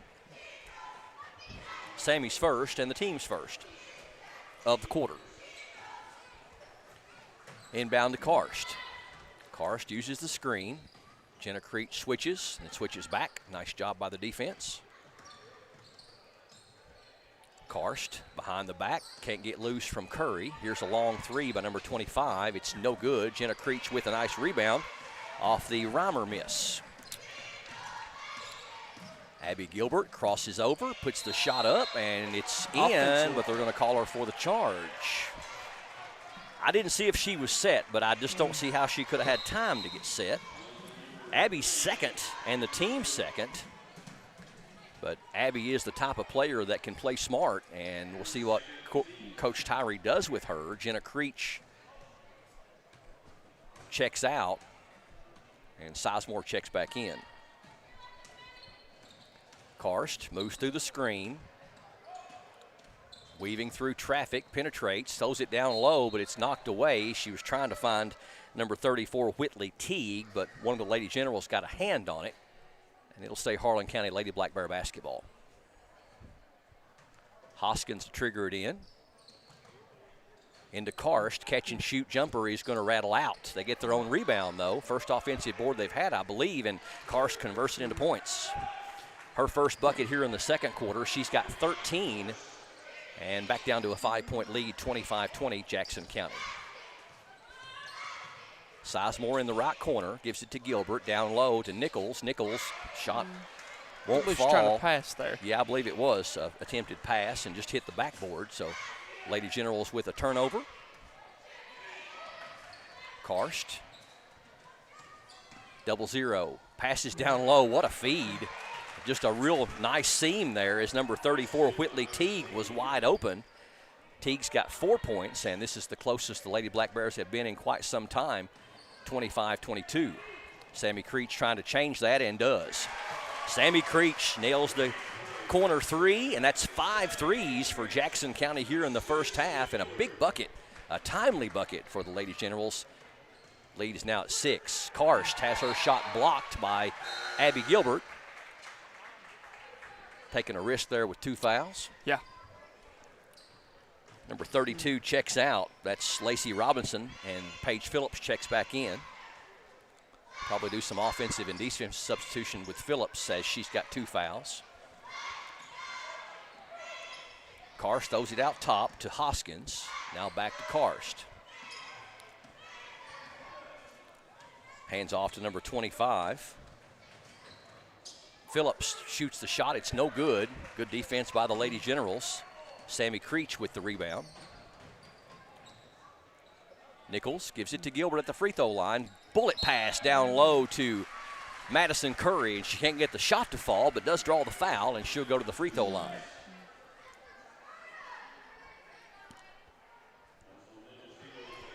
Faith Hoskins picks up her first and the team's second, and Madison Curry going to the line to shoot 2. Madison leading Jackson County in scoring tonight with 10. Free throw is up and good. She made 7 straight free throws, and actually she was a perfect 7 of 7 in her last game. Actually, the game before Bell. The last game we covered. Rockcastle, yeah. Jenna Creech checks back in. Madison Curry makes them both. She's got 12, and the lead back out to 8 now as Jackson County has outscored them 8-4 here in this second quarter. Almost to the midway point of the second frame. We'll be honoring all the rest of our seniors at halftime of this game. Did the girls' high school, and going to be a turnover for Harlan County. And Madison Curry gets it to Jenna Creech, and her shot is blocked. So Ella Karst played that smart by letting Madison get it, and she's going to convert it into 2 points on the other end. So that decoy worked out good for Ella Karst. 30-24. Gilbert into front court. Throws it over to Curry. Corner for Creech for a triple, and that one's too short. Rebound ran down by Phillips, and here comes Karst the other way for Harlan County. We'll be honoring the rest of our seniors, sports and extracurricular activities at halftime of this game. Originally supposed to be a doubleheader tonight, but Knox Central elected not to come because of the weather. Phillips at the free throw line. Number 25 penetrates. The floating shot is up and no good. Abby Gilbert with the rebound. Sizemore ahead to Curry. Now over to Creech. Sizemore had Jenna Creech for a moment. Elects to throw it around the horn again. Instead, down to Gilbert. Gilbert in traffic, over to Curry. She wants a three, shot it too quick. Jenna Creech right there with the rebound and the putback. Jenna Creech, right place, right time. She's got 6. And back out to an 8-point lead, 32-24. Karst runs into Curry, almost loses the basketball. Left corner it goes to Paige Phillips. She hands off to Hoskins, 0-0. Top of the key to Karst. Karst stops and pops from 15. It's no good. Rebound, though, by Harlan County. Shot is up and good. Number 25? Yep. Reimer. Cheyenne Reimer with her second bucket. She's got 5. 32-26. 2:15 left here in the first half. Abby Gilbert always draws the crowd. Over to Sizemore on the baseline. Floaters up, no good. Rebound is going to be to Harlan County. And we're going to have a foul on Harlan County, they're saying, on the rebound. I thought they was going to get Sizemore on that one. And Phillips has picked up her third. Paige Phillips, second leading scorer on the team. And I've got that as the team's third here in the quarter. Angela Nichols to inbound, gets it out to Creech in the corner. Sizemore had her eyes on shooting that ball before she caught it and took her eyes off it and went out of bounds. She was thinking three-pointer. Yeah. And honestly, Ansley probably missed her on the inbounds pass because she was wide open there. Yes. Karst for a three. That one's good. Make it a two-pointer. Foot on the line. She's got 17 here in this first half. And the lead back down to 4 at 32-28. Gilbert ahead to Creech. Back to Gilbert at the top of the key. Right side to Sammy Creech for a three. That one's good. Sammy Creech with her second three of the game for her 6 points. And that's the 6th of the first half for Jackson County. And the lead back out to 7 at 35-28. Karst over to Hoskins, down low, trying to pass it to number 34, Teague, but it goes out of bounds back to Jackson County. Minute 21 left before halftime.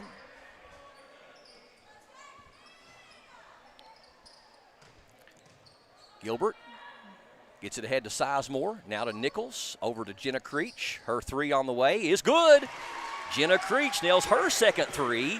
And the 7th of the first half for Jackson County, and that's the most they've had in a half that we've called this year. 38-28, lead back out to 10. That's the tied for the biggest lead. Hoskins penetrates, puts the shot up. It's no good. Good defense by Gilbert to hold her ground. They get the board, though, and back up and in. This time by Hoskins, she's got 4. 40 seconds left here in the first half. 38-30, Jackson County by 8. Long pass ahead, yes, to Jenna Creech. Over to Sammy Creech. Sammy making a move on the baseline, but I think she had her shot blocked. Here comes Karst in a hurry for Harlan County. Shot is up and in by number 21 for Harlan County. That's Runyons, her first basket. And the lead trimmed down to 6 at 38-32. Jackson County with a chance to get a final shot off if they can hang on to the basketball. Sammy Creech for 3 more. That one's going to roll out. Abby Gilbert at the horn. With 1.9 seconds left, gets the rebound and puts it back up and in and draws the foul. Really big rebound there by Abby Gilbert with 1.9 seconds left to expand this lead out to 8 and possibly 9. Free throw is good. 9 points for Abby Gilbert and a 9-point lead, 41-32. Karst launches it at the buzzer, and it's well short from beyond half court. So it was an active first half. Jackson County and Harlan County doing battle and kind of going back and forth. Lady Generals building a 10-point lead a couple of different times. Harlan County closing it to as close as 3 at one point there in that first quarter. At the half, though, 41-32, Jackson County by 9 over Harlan County. We're back with Hunter at the half and also our senior night festivities straight ahead here on PRTC TV. Yes, we're all quite over staying home right now. But we can make it better by streaming the great shows and movies we've been wanting to see. PRTC can help. With fast, reliable internet speeds up to 1 gig, enhanced by reliable Wi-Fi. Stream all you want, no matter how many gadgets are going at once. And with our new GigaSpire Blast, you'll enjoy the ultimate Wi-Fi experience everywhere in your home. Contact PRTC to sign up or upgrade today. There are lots of small reasons to have home phone service, and one very big one. 911 emergency location. Only a call from your home phone instantly transmits your address to emergency personnel. Cell phones can't. 911, what's your emergency? If trouble comes to your home, seconds count. PRTC Home Phone helps first responders do their job. It's a small price to pay for what you can save. So, what are we doing here? Well, just a trim. Maybe kind of a layered look. Will you read the sign? How about some real choice? Like the choices you get with IPTV. Welcome back to Jackson County High School here on PRTC TV. Halftime between Harlan County Lady Black Bears and the Jackson County Lady Generals. Jackson County leading by 9, 41-32. Senior night here at Jackson County High School. We're going to start with Jason Cornett. Jason is escorted by his mother, Kendra Conway. He has competed with the academic team as captain. His plans after graduation are EKU for bachelor's, UK for law school, and to rule the world by 2035. If you're going to go, go, man. If you're going to go to rule the world, that's what he wants to do. Staff member or coach who has influenced my life, Jordan Hayes, for building my self-confidence and teaching me how to speak for myself, and Mr. Hayes regrets it every day. Jason Cornett, a great sense of humor. And plus, he wants to rule the world by 2035. So, up next is going to be senior Luke Adams. Luke is escorted by his mother and father, Tim and Beverly Adams. Luke has participated as the FBLA secretary, band, jazz band, and the Spanish Honor Society. Plans after graduation is to attend Eastern Kentucky University for Music Industry and Recording Arts. As far as the staff member or coach who has influenced his life the most, Mr. Adams, for encouraging me to do music and giving me multiple musical opportunities that pushed me to be better. Our second senior of the night being honored is senior Luke Adams.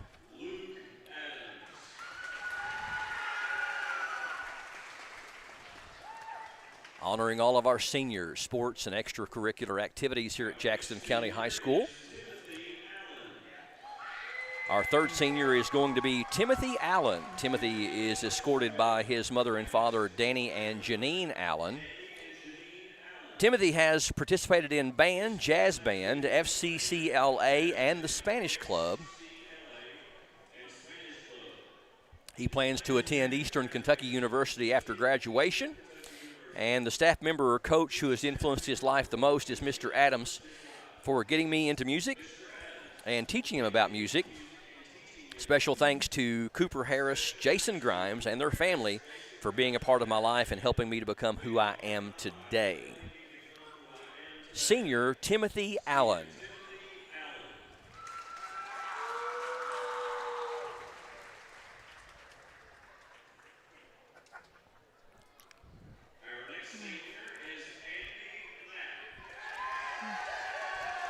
The next senior to be recognized and honored is Andy Knapp. Andy is escorted by his mother, Takesha Knapp. Andy has participated in Spanish Club, STLP, FBLA, and band. His plans after graduation are to attend Eastern Kentucky University and major in aviation. Mr. Adams is also the staff member that has influenced his life the most. Mr. Adams sparked his love for music and inspired me to continue learning and to pursue my musical interest. Senior Andy Knapp.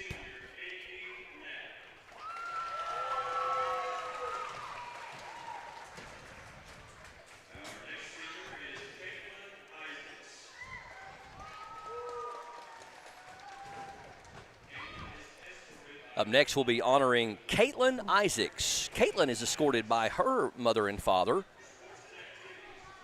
Edie and Mark Isaacs. Caitlin has participated in several activities: pep band, the president of craft club, choir, crochet club, EKU high school honor band, and Gear Up leadership team. Caitlin plans to attend college to get her bachelor's degree in nursing after high school. And she would also like to thank Mr. Adams for being the one that influenced her the most, for being such an amazing role model and great teacher. He taught them responsibility, leadership, and brought many students together to perform wonderful music. Senior Caitlin Isaacs.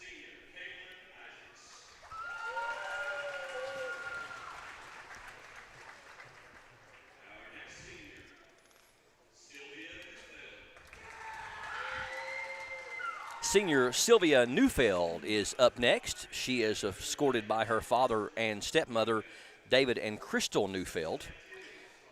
Sylvia participated in yearbook, STLP, choir, jazz pep band, FBLA, academic team.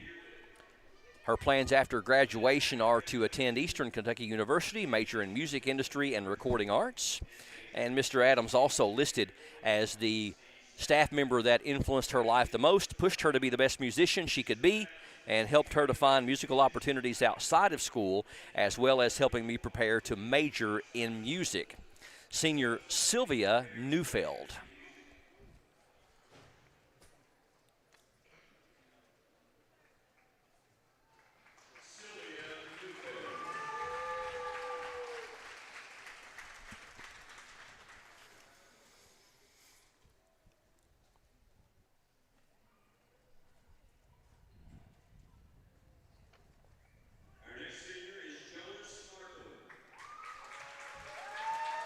Up next is going to be senior Jonas Markham. Jonas is escorted by his mother and sister, Tammy and Lexi Markham. Jonas has participated in pickleball, beta club, football, and basketball. Jonas plans to attend EKU and become a teacher after high school. And he would like to recognize David Cunningham for getting him started in basketball and always being there for him. A couple of basketball players, his teammates, coming out to present him with a gift for senior Jonas Markham.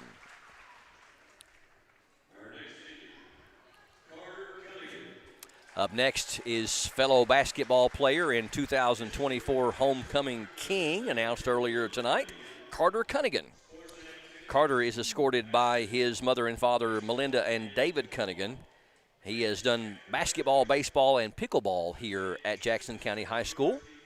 Also being brought a gift by the couple of his teammates on the Jackson County High School basketball team. And baby brother. And baby brother, one of them, yes. Carter Cunningham plans to attend EKU for construction management and to mow yards. His dad is the one that's influenced him the most because they always had the best time. I love that. Up next is going to be Jamison Markham, escorted by his mother and father, Ross and Tammy Markham. He has also participated in pickleball, football, and basketball. Jamison plans to attend Eastern Kentucky University to become a physical therapist after high school. And he also mentions David Cunningham for always making basketball fun and believing in him. Jamison Markham, senior.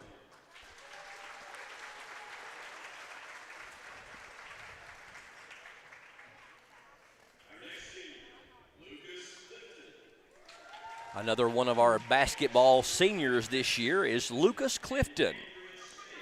Lucas is escorted by Jason Clifton and Andrea Smith. Lucas has participated in basketball. His plans after graduation is going to work. His parents have influenced him the most, helping him stick to basketball and giving me guidance in life. Also being presented with a gift from his teammates from the Jackson County High School basketball team, senior Lucas Clifton.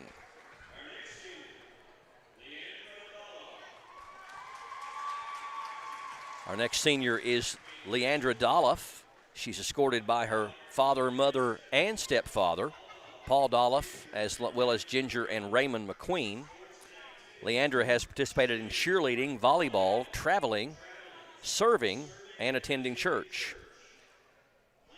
Plans after graduation, she plans to attend UK, major in biology, and be on track to go to pre-med. She is being brought a gift by her fellow Jackson County High School cheerleaders. Her staff member or coach who has influenced her life the most is Coach Lindsay Hurst. She says her passion and drive to improve our cheer program and each of us individually has really inspired her, and the team spirit she fosters is the best she's ever experienced. Senior Leandra Dolph.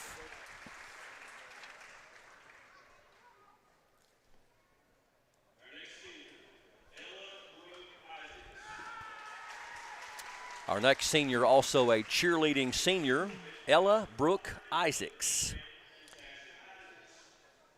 She's escorted by her mother and father, Brant and Tashi Isaacs. She has competed in cheer and she's participated in cheer and competitive dance. She plans to attend UK or University of the Cumberlands to be a nurse after high school.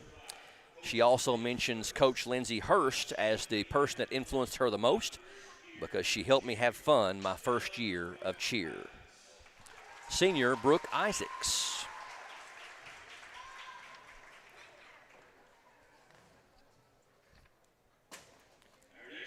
Up next is going to be senior Stacy Rivera.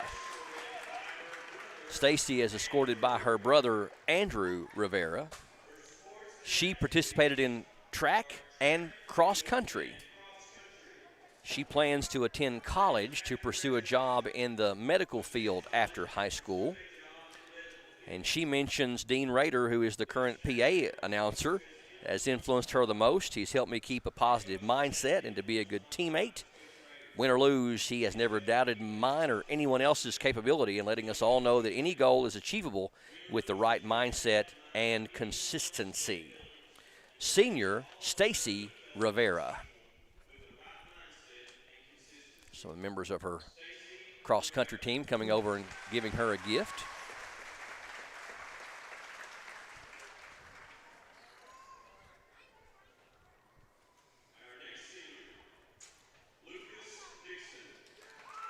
The next senior is going to be Lucas Dixon. He is escorted by a couple of his fellow cadets, including his best friend Jared Rogers. Lucas is the Cadet Sergeant Major of the Jackson County JROTC, member of the Raider Rifle, Color Guard, Academic, and Drill teams. He also participates in cross-country as well as track and field. Lucas is in the process of joining the Kentucky National Guard with plans to join the ROTC while attending college at Eastern Kentucky University. As far as the people that have influenced his life the most, Coach Hayes and Coach Rader have been the most influential people in my life, thanks to their positive reinforcement and confidence in him. Senior Lucas Dixon.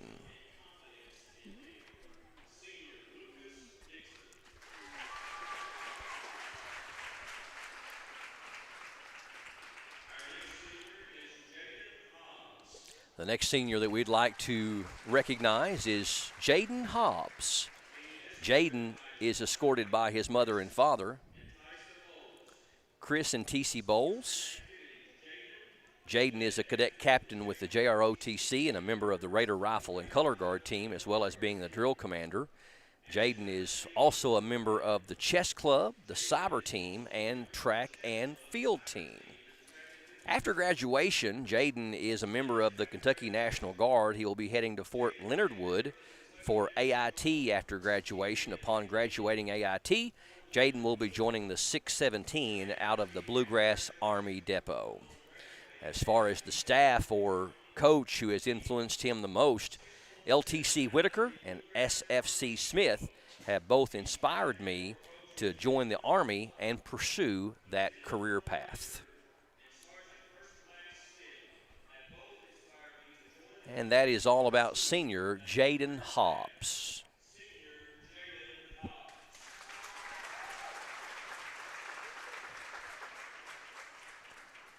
Another JROTC member being honored up next. It is Tamra Huber.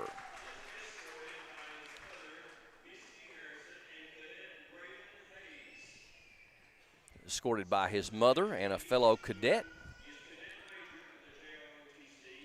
Tamra is a member of JROTC, not the mother. Wait. That's Fleener. Yeah, Nathan Fleener. Okay, Yeah. I got you. We already did Tamra Huber. A lot of seniors. Nathaniel Fleener, I'll get it straight in a minute. He's escorted by his mother, Misty Harrison, and a fellow cadet.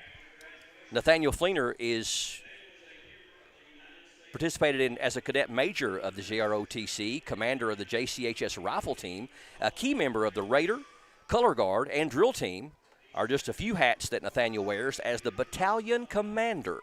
Nathaniel also a member of the Bible Club and Skills Automotive team. Nathaniel plans after graduation. He is already a member of the United States Army and will be completing basic training and AIT immediately following graduation. As far as the staff member or coach who has influenced his life the most, Coach Hayes of the rifle team has influenced my life in a number of ways, showing me how to be a good leader, giving me motivation, and a great role model in general. Senior Nathaniel Fleener.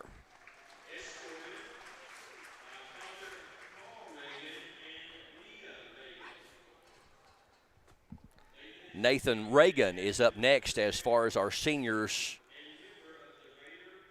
escorted by his father, Carl Reagan, as well as another person that is not on my sheet.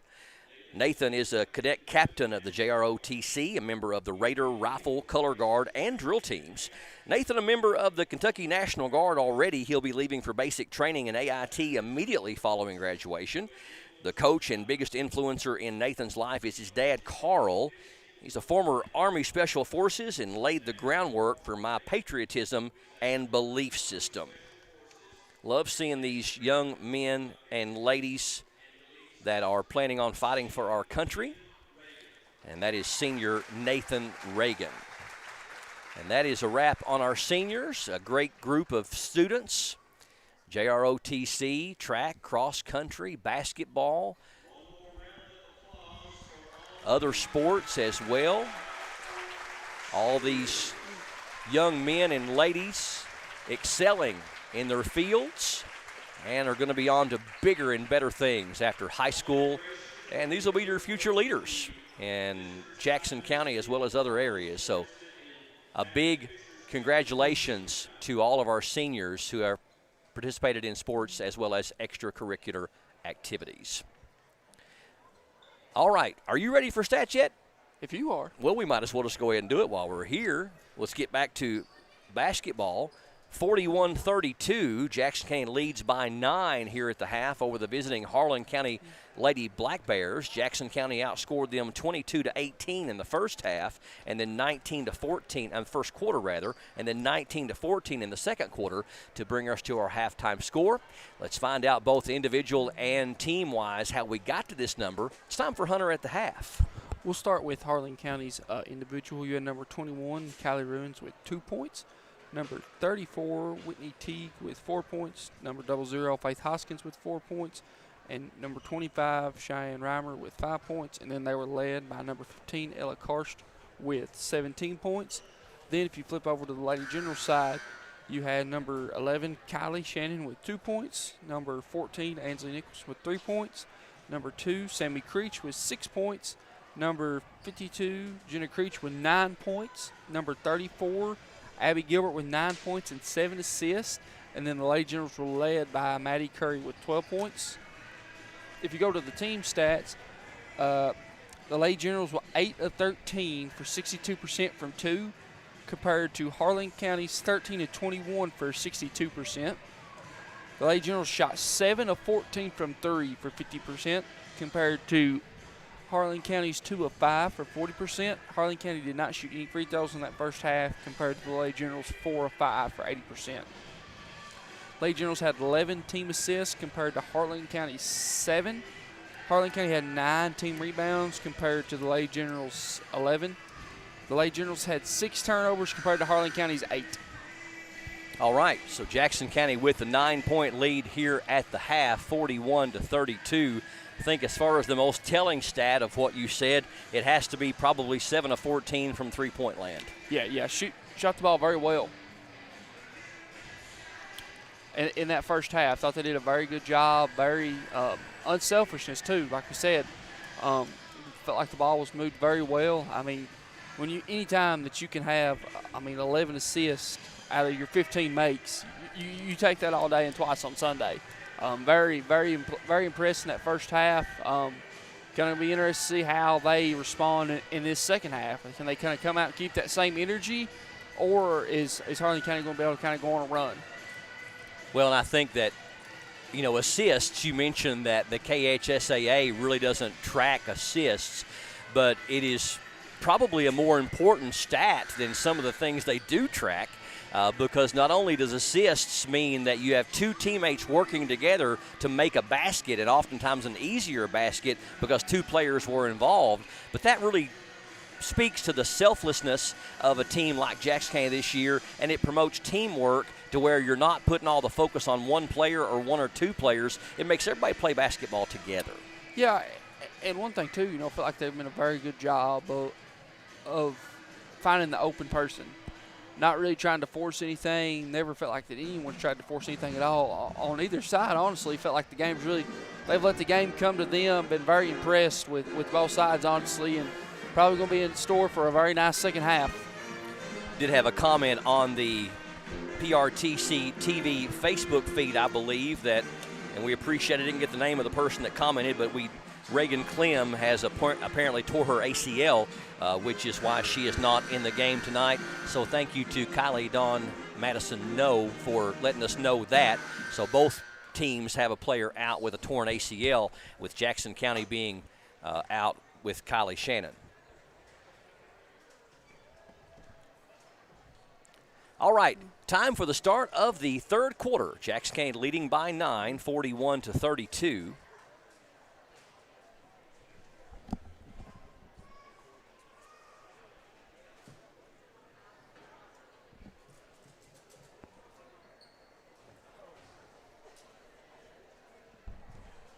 Going to sweep the floor here, looks like. Yeah.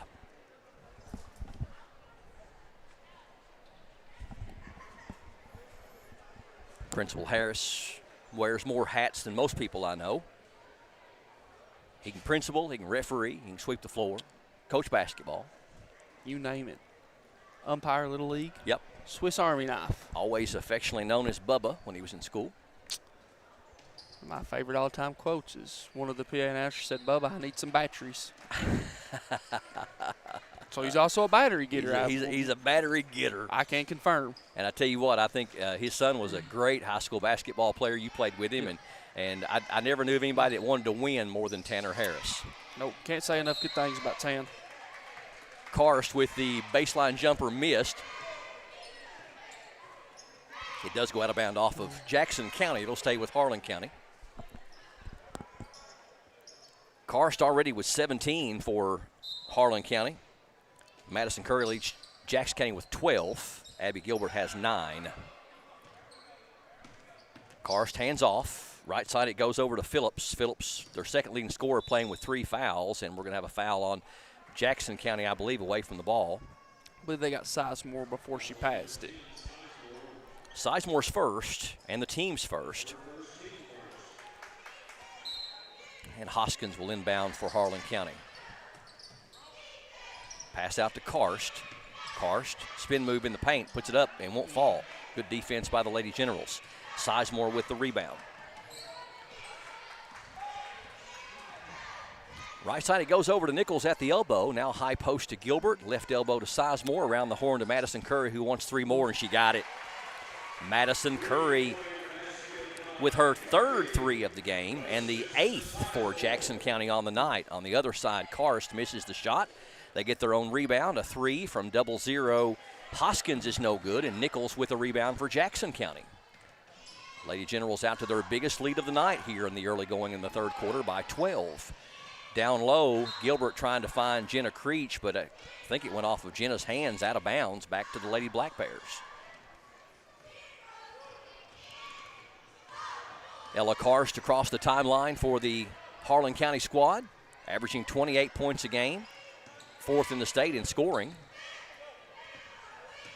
Penetration, number 25 with the floating shot. It won't fall for Reimer, but we got a Jackson County foul, and Reimer will go to the free throw line.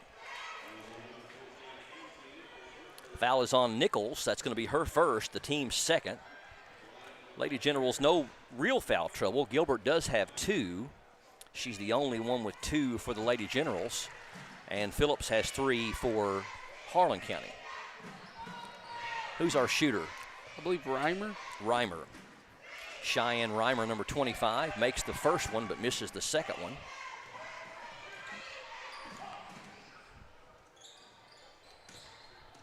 Gilbert, left side over to Sizemore, bounce pass down to Creech. Creech falls down but gets it to Sizemore. Right corner to Madison Curry. Curry, back out top to number 10, Lauren Sizemore. Down to Gilbert. Gilbert on the post, puts it up and in, and the foul. Abby Gilbert getting the third quarter off to a good start. She now has 11 and will have a chance for a three-point play. Foul's going to go against Harlan County's number 34, Whitley Teague. That's her first and the team's first. Jenna Creech limping a bit. Sammy Creech going to check in for her. And Gilbert with a chance to complete the three-point play, and does. Gilbert 2 of 2 from the line. Jackson County overall 5 of 6 from the line on the night. Harlan County just shot their first free throws a moment ago when Reimer made 1 of 2. Karst floats it over in the corner to Phillips, and she traveled with it before she made her steps. So Harlan County with the turnover. Jackson County with their biggest lead now at 14. They've outscored Harlan County 6-1 here in this third quarter. Curry at the elbow, top of the key to Nichols. She wants a 3. That one's good. Threes are raining in McKee. Nichols is second, the team's 9th of the game. A long 3 by Karst is short. Rebound, though, to Harlan County. Back to Karst from 15. That one's going to roll in. Ella Karst has got 19. And the first field goal of the third quarter for Harlan County. Curry passes it ahead to Sammy Creech. Creech picks up her dribble, looking for help, and has it stolen. Telegraph pass. Harlan County saw it coming. They'll get an easy one on the other end by number 25. Reimer with her third field goal. She's got 8. A lot of good pass. Pass was too high. Nichols almost took it back, but Harlan County gets the turnover. Down low, shot is up and rolls off. Good defense by Abby Gilbert on number 34, Teague. On the other end, Sizemore quickly into front court. Lady Generals by 13 with the ball. 4:40 left here in the third. Sizemore bounced pass down to Gilbert. Oh, she had Nichols on the backdoor cut, didn't see it. Three-pointer by Madison Curry is too strong. The rebound, number 25, Reimer for Harlan County. Here comes Karst. Karst through the paint and can't get the shot to go, but it's going to draw the foul. That's going to go against Sizemore, and that'll be her second. And the team's third. Mentioned at different points during the broadcast that as far as teams that have submitted stats to the Kentucky High School Athletic Association, Ella Karst is third in the state in scoring at 28 points per game, but she's also 4th in the state in free throw shooting at 85%. That one finds some rim but falls through. You know, she's not really a selfish player. No. She really let the game come with her. I think she does a phenomenal job of moving without the basketball. She does, and she also does a really good job of creating for others. Of getting her teammates involved in the flow of the offense. Second one good as well. 21 for Karst, and a quiet 21. Yeah, it's going to be interesting to see if these Lady Generals are going to be able to handle this diamond pressure that the Black Bears have got going right now. You know, I had several turnovers here in the last little bit. Gilbert, they leave her, and she makes them pay. Gilbert with 5 in the quarter and 14 for the game. Back out to a 13-point lead for the Lady Generals, 52-39. Number 25, Reimer, penetrates. Her shot is short. Madison Curry with the rebound. To Nichols, floats it ahead to Gilbert into front court. Gilbert in the corner to Sammy Creech. Now back to Gilbert. Nice pass. Nichols for a triple. That one's no good. Rebound to Abby. Puts it up and in, and the foul. Abby Gilbert, have yourself a night. 16 for Gilbert. And that ties her, actually 9. That actually puts her in the team lead with 16. Madison Curry with 15. Foul was on Hoskins. That's her second and the team's second.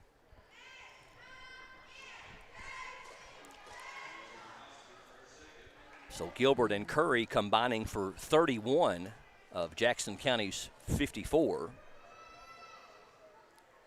Gilbert's free throw on the way is good. I know that makes her so happy too. She's a perfect 3 of 3 from the charity stripe.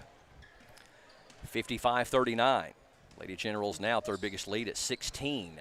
Karst trying to make a move but can't shake Sizemore. Now she puts it back up and won't fall. Rebound, though, to Phillips, and we're going to have a reach-in foul. Nope, jump ball as Madison Curry ties up Phillips. Good job by 00, and that forces the turnover as Jackson County owns the alternating possession arrow. 55-39, Jackson County on top by 16. Both teams playing without one of their starters. Gilbert penetrates on the baseline, takes it all the way down, puts it up, won't fall, gets her own rebound, puts it up and in. Abby Gilbert playing like a woman that really wants it tonight, and we really are impressed with her. 19 points. Karst, tough move in the paint, and going to draw the foul on either Gilbert or Sizemore. I believe Sizemore. Sizemore picks up her third, becomes the first Lady General with 3, the team's fourth, and Karst going to the line. She's got 21 on the game. Free throw is good. All kinds of subs coming in for Harlan County. 14, 34, 24. Simpson, No, Teague, all checking in, and Runyons. So everybody comes out but Karst. I believe Karst is going to come out on the make. And she does make that 4th in a row. So all the starters coming out here with a lot of time left. I'm not sure if that is just Coach Nolan trying to send a message to his starters or what. It looks that way. It kind of seems like he's very upset right now. Madison Curry in the corner to Sammy Creech for a 3, and it's good. Sammy Creech with her 3rd 3 of the game and the 10th for Jackson County. Could be a made 3 record here tonight for the Lady Generals. High arcing shot, no good by Harlan County. Nichols with the rebound, and we're going to have a jump ball. Good job by Harlan County to tie them up, and they'll keep the ball on this end.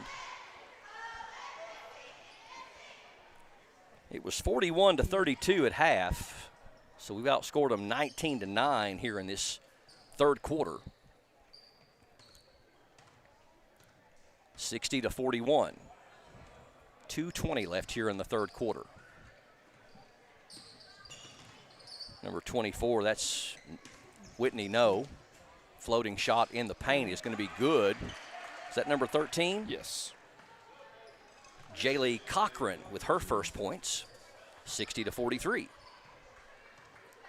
Sizemore across the timeline for the Lady Generals. Penetrates, kicks it in the corner. Creech wants her 4th 3, and that one's short. Rebound, though, ran down by Harlan County's number 21, Runyons. Here's a 3, and it is going to be short. Rebound tipped by Gilbert over to the hands of Madison Curry with the board. Curry over to Nichols. Down low, Gilbert's got one-on-one with the left hand, up and in. 12 points in the quarter for Abby Gilbert. Give her 21 for the game. 62-43. 1:18 left in the third quarter, rather.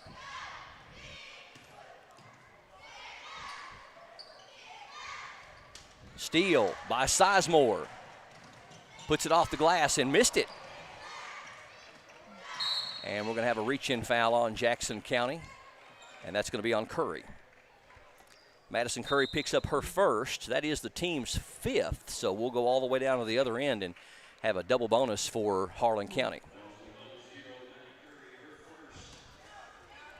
And that's the team's 5th, and they're not shooting free throws, so I think they missed it here. And traveling called on Harlan County, so now that they catch that, what do you do? Well, it looks like they're resetting the fouls. Okay. Well, I had it as their 5th, but I might have missed one. Jackson gets the ball back after the turnover. Abby Gilbert wants a triple. That one's no good, a little too strong. Rebound to Harlan County.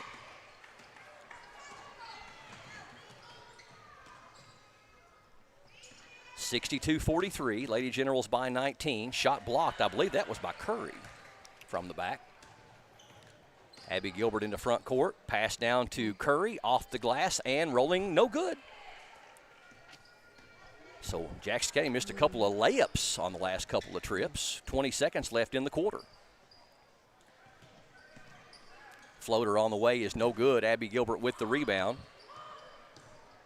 11 seconds, now 10.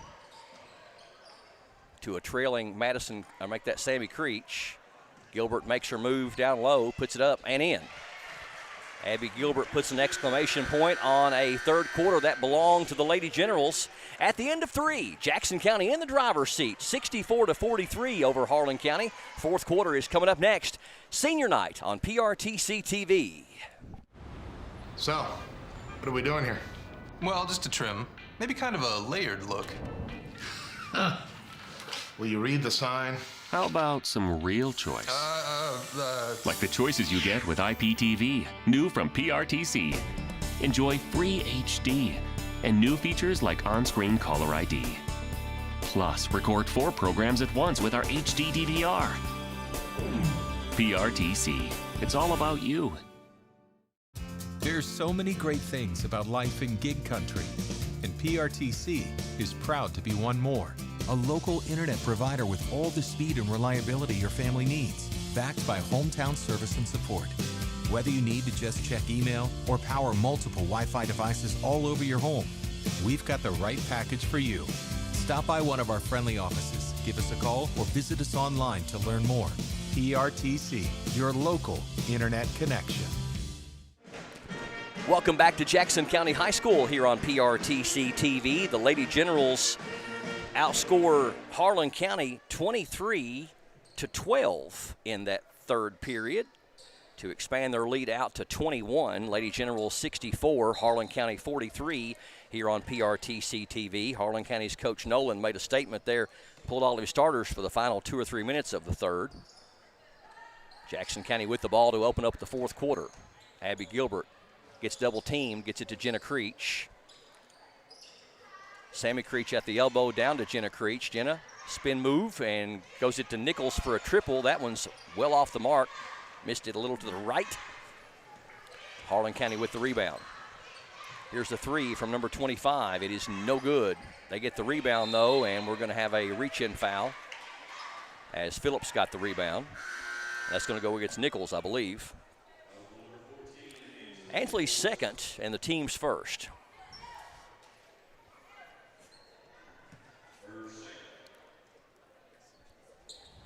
Hoskins to inbound, gets it into Karst.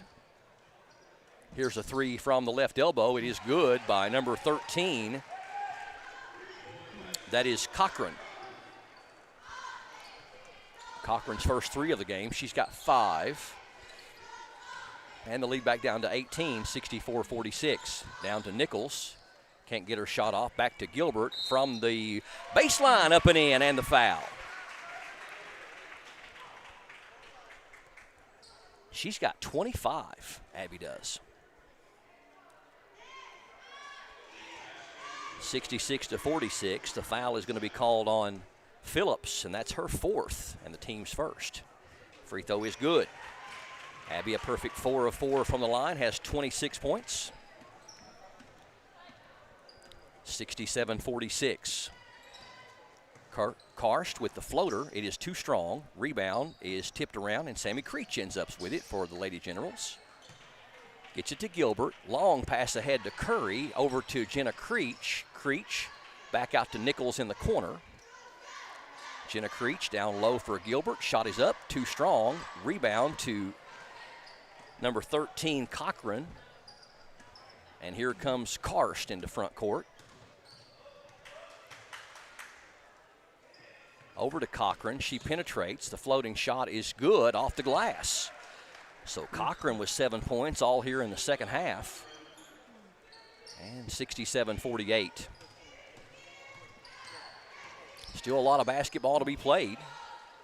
In the corner it goes from Gilbert to Sammy Creech and knocked away by Harlan County, but she regains her composure and gets it to Gilbert. Down to Curry. Curry is going to be fouled by Karst. I believe Karst might have got away with a little bit of a push in the back before the shot, but she does pick up her first personal and the team's second. So Madison Curry started off really loud in that first quarter with 10. She's had a three-pointer and 2 free throws since then for her 15 points. Free throw is good. Jackson County has shot their free throws really well tonight.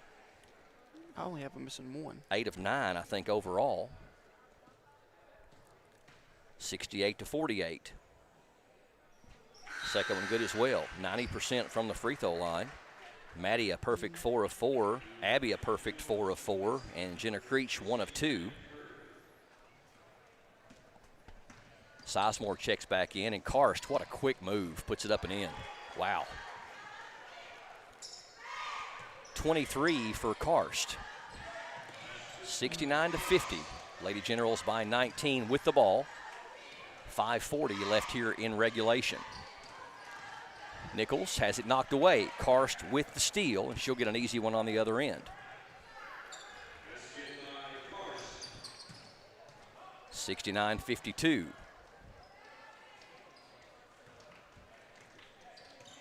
Sizemore guarded by Karst, and then it's knocked away by Karst, but it'll go out of bounds off of her. And one thing, Hunter, about a game like this is you may be up by 17 with 5 minutes left, but with a player like Karst on the floor, the game's never over. Yeah, no, it's never out of hand, and you don't ever want to kind of let your guard down. Jenna Creech's 3 is no good. Nobody under the basket for Jackson County. The rebound goes to Hoskins. Hoskins puts the shot up. It's no good, but right there for the rebound. Back up and in is number 25. That's Reimer. She's got 10 points. Goes in double figures for Harlan County. Sizemore throws it ahead to Gilbert into front court. 69-54. Double team. They get a steal on Abby Gilbert. Karst with another easy one. And I can't imagine that Coach Tyree likes the way this is going here in this fourth quarter, as Harlan County has outscored Jackson County 13-5 to cut the lead down to 13. 4:44 left in the fourth quarter.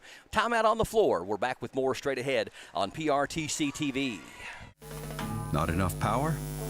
Not okay. Weak Wi-Fi? Also not okay. These days, your home's got Wi-Fi connected gadgets and devices here, there, everywhere, and they all use more and more Wi-Fi until, luckily, an easy upgrade to PRTC fast, reliable internet with GigaSpire whole home Wi-Fi makes it all okay. Call or visit PRTC online for a great upgrade offer today. Jackson County is led by as many as 23 points in this game, but the Harlan County Lady Black Bears are trying to fight their way back in it. They've cut that 23-point lead down to 13. 4:44 left here in the game. Jackson County on top 69-56.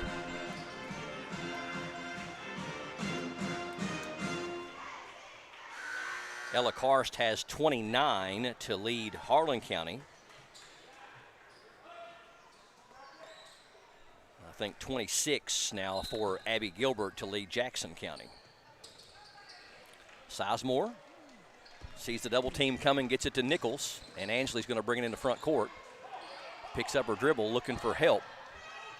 Throws it to Creech, dangerous pass, but it gets to Gilbert with the left hand. Abby Gilbert, nice dish from Creech. 71-56. Karst thought about the 3, puts the shot up, and she's going to be fouled. And if that's on Sizemore, that's going to be her 4th. And it is.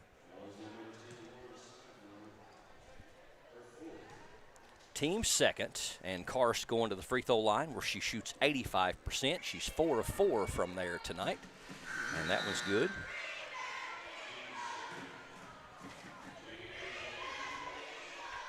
$30 points for Ella Karst. Madison Curry checks back in, replacing Sammy Creech. Karst's good again, 6 of 6 from the free throw line and 31 points. 71-58, back down to a 13-point lead. Nichols hands off to Sizemore. Sizemore quickly into front court to beat the 10-second count. Goes left, passes left over to Nichols for a 3. That one's too strong. Rebound is going to go to Harlan County. Lady Black Bears with a chance to cut it down to 11 or 10. Down low, the shot is blocked by Gilbert, but they're going to whistle her with a foul. Going to be Abby's 3rd. And the team's 3rd. So I believe that's number 23, Paige Phillips, at the line. She's fought some foul trouble and hasn't scored yet tonight. That free throw is good. She averages 7 points a game, the second leading scorer on the team. And the closest Harlan County has been in quite some time. Now they've cut the lead down to 12, make it 11. 71-60. Madison Curry in backcourt, guarded by Ella Karst. Curry over to Sizemore. Sizemore penetrates, hands off to Nichols in the left corner. Nichols penetrates to Creech. Sizemore, bounce pass down to Gilbert in a good spot, and there's going to be a foul before the shot. Probably a smart play on Phillips's part to not give up an easy bucket, but she just fouled herself out of the game. So Phillips fouls out with 2 points. And number 34 going to check in for her, Whitley Teague. So they do save the bucket. It's the 3rd team foul on Harlan County this quarter. Gilbert gets it and goes to the ground, and no call. Karst picks up the ball and then throws it away. So the team's exchange turnovers is just trying to find Hoskins on the transition. You don't see 2 players fall like that and no whistle very often. No, you don't. Just kind of letting it, I guess, play itself out. Yep. Didn't feel like, I guess the refs didn't feel like Teague pulled her down or Gilbert was out of control to call offensive or defensive foul. Sizemore dribbling out top, gives it to Creech. Creech uses the screen from Gilbert, then goes back the other way, throws it down low for Gilbert. Gilbert backing her way in, puts the shot up and in. I have never seen her shoot any better than she's shooting tonight. Karst, a long 3 is good. NBA, like Steph Curry type arch on that shot. 73-63, down to a 10-point lead with 2:50 left in the game. We've got a full timeout on the floor. We'll keep it right here. Man almost needs an adding machine to keep up with Ella Karst and Abby Gilbert tonight. I have got Ella Karst with a total of 34 points. Mm-hmm. I've got Abby with 30. And 30, yep. So Abby Gilbert, I agree with you on 30, and Ella Karst with 25, 27, 29. She's got 34. I can't remember the last time we've called a game with 2 players having 30 points apiece or more. I can't think of it either. And the crazy thing, too, Brian, is that Abby's 2 rebounds and 3 assists away from a triple-double. You don't see it very often. No. And, you know, she's actually the type of player that it is at least in the conversation that she can have a quadruple-double when you factor in blocks. I know she got up to 6 or 7 one night in a game. And the fact that she's such an unselfish player and a great passer, you get the assists. So points, rebounds, assists, and blocks, it's a very rare quadruple-double. And I think she does a really good job, too, of getting her teammates involved early. And then, kind of feel like she's had a dominant second half here. Yes. And then kind of getting hers later in the game. Well, Jackson County has needed everything they could get here because Harlan County Lady Black Bears just not going away. Nichols trying to pass it down to her teammate, and I thought it was deflected, but they're going to say it went off of Jackson County. So Harlan County right in this one with 2:40 left in the game, only down 10. And Ella Karst, one of the best players in the state. Long three by Karst is no good, and it goes up and over the backboard, and I thought that was an automatic. I think it's only if it hits. If it hits the backboard. Yeah. So they're going to say the ball went out of bounds off of Jackson County, so Harlan County with new life. Out to Karst. In the corner to Hoskins. Hoskins penetrates, kicks it over. Here's a three on the way, is good by number 13, Jaylee Cochran. She's got 8 in the quarter and 10 for the game, and we've got ourselves a game. 73-66, 2:19 left in the fourth quarter. Full timeout on the floor. We'll take a quick break and come back with more next on PRTC TV. Video gaming is a great way for families to have fun together. And PRTC's reliable internet and Wi-Fi is a game changer. Super fast download and upload speeds up to 1 gig. And GigaSpire whole home Wi-Fi power today's most exciting games on consoles, handhelds, even VR headsets with no lag or buffering. Contact PRTC and level up to game-changing internet and whole home Wi-Fi today. Even though the Jackson County Lady Generals had a 23-point lead in that third quarter, the Harlan County Lady Black Bears have stormed back here in this fourth quarter to cut the lead down to 7 with 2:19 left in regulation. It's the Lady Generals 73 and the Lady Black Bears 66 here on PRTC TV. Winding up the regular season. Lady Generals, this is their final home game. The Jackson County boys have one more home game. Full court pressure by the Lady Black Bears, and they've got a foul to give before free throws.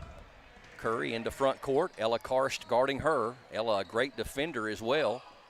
Over to Nichols. Yeah, very, very gritty defender. Jenna Creech on the baseline. Runs out of real estate, gives it to Gilbert. Gilbert, ball overhead. She drives, puts it up, won't fall. Rebound to Curry, and she's going to be fouled. So Curry going to the line to shoot 2. 25, I believe it's going to be on Cheyenne Reimer. It's going to be her second. And the team's fourth. So Curry to the line to shoot 2. Free throw is good. Jackson County 10 of 11 from the free throw line tonight.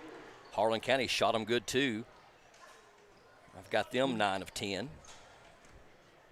I believe all theirs too were in the second half, weren't they, Brian? Yes. Curry's second one is also good. So what great free throw shooting. Madison Curry 6 of 6. Abby Gilbert 4 of 4. 75-66. 9-point lead. Harlan County with the ball. Here's a 3 from number 25. It's no good off the hand of Reimer. Rebound to Ansley Nichols. Big board right there. And Jackson County shouldn't be in any hurry whatsoever at this point. Down to Curry. Shot is up and it won't fall. So thought she had an easy bucket down there, but good defense by Harlan County. Ella Karst through the paint. Puts it up. Won't fall, but does draw the foul and will go to the line. It's a bad feeling sometimes when you get a big lead like that, and you've got to have that killer instinct. But it's a bad feeling when you are in a position where you're saying, hurry up clock. Yeah, it's a long minute 25 right now. You know, you kind of really had this kind of a mental lapse here in this fourth quarter. Felt like, you're up 23, they're going to lay down, and that was not the case by any means. And, they've really – Harlan County's really had their way in this fourth quarter. 75-68, and we're going to have a quick foul in backcourt on Ella Karst. She picks up her second. That is the team's 5th, so we'll walk down to the other end, and Jackson County will shoot 2 free throws here with a minute 24 left. Harlan County has outscored Jackson County 41-64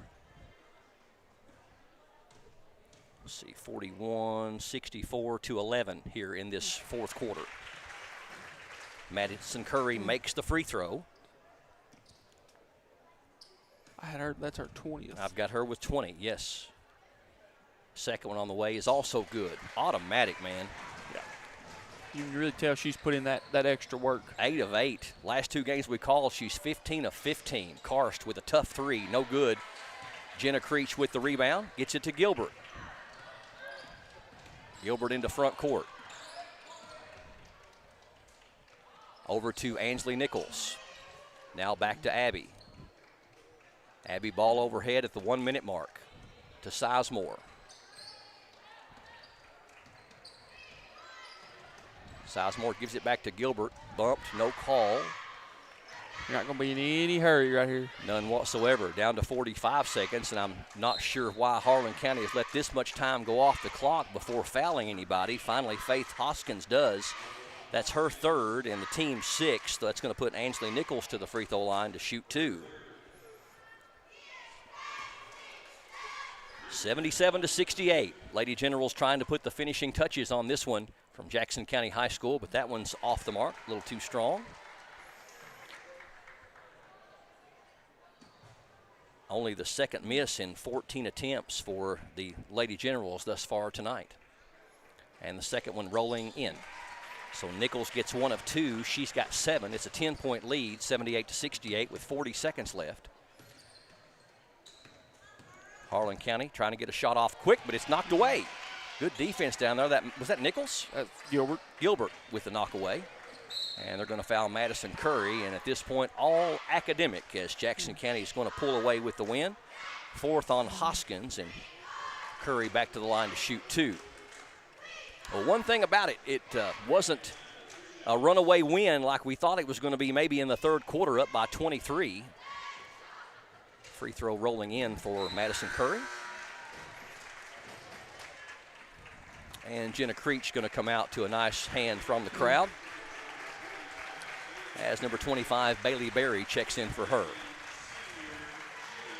Letting the seniors be acknowledged before the game is over. Curry makes another one. She is 10 of 10 from the free throw line. And the last 2 games we've called, she has been 17 of 17 from the free throw line. Karst with a long 3, won't fall. They get the rebound down low, and the shot is up and in by number 34, Teague. 80-70 with 15 seconds left. And Jackson County will dribble the timeout.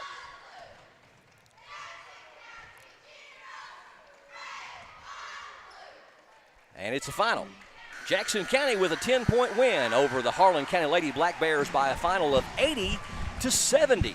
We'll come back with our PRTC TV player of the game and also a final look at individual and team stats straight ahead. Stay tuned to PRTC TV. Most of us are in touch with the internet in one way or another all day long. A fast, secure connection matters. It keeps us entertained, informed, in touch. PRTC cares about your connection. We know strong, reliable internet with GigaSpire whole home Wi-Fi makes life better. If you need an upgrade or just have a question, get in touch. Call or visit PRTC online today. These days, you have Wi-Fi powered smart devices working throughout your home. And you want to keep all those gadgets running at peak performance. It's easy to do when you have PRTC fast, reliable download speeds and enhanced Wi-Fi management. Give your home's data-hungry devices all the bandwidth they need to enhance your family's life. Contact PRTC to sign up for or upgrade your internet today. For the ultimate Wi-Fi experience, you need a managed Wi-Fi service with advanced Blast Wi-Fi. Blast managed Wi-Fi systems provide ultimate coverage, ultimate performance, and ultimate power all the time. Available from PRTC, Blast Wi-Fi systems feature the latest Wi-Fi 6 technology.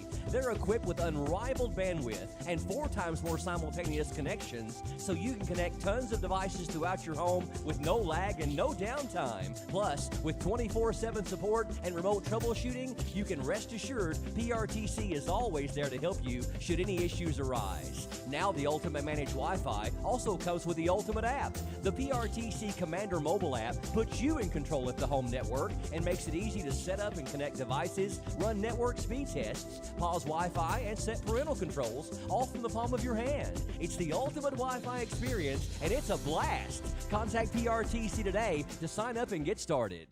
If your outdoor projects call for digging, you need the right tools, including one of these.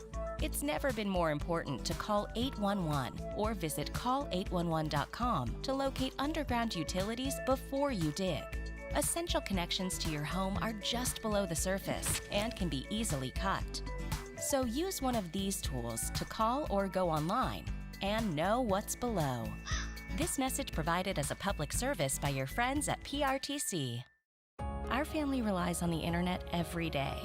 We both work from home at times, so our Wi-Fi just has to be there. We learn with it, laugh with it, and count on it for all kinds of things in our home. Your family depends on strong internet and Wi-Fi. That's why PRTC provides fast internet speeds with enhanced Wi-Fi management every day.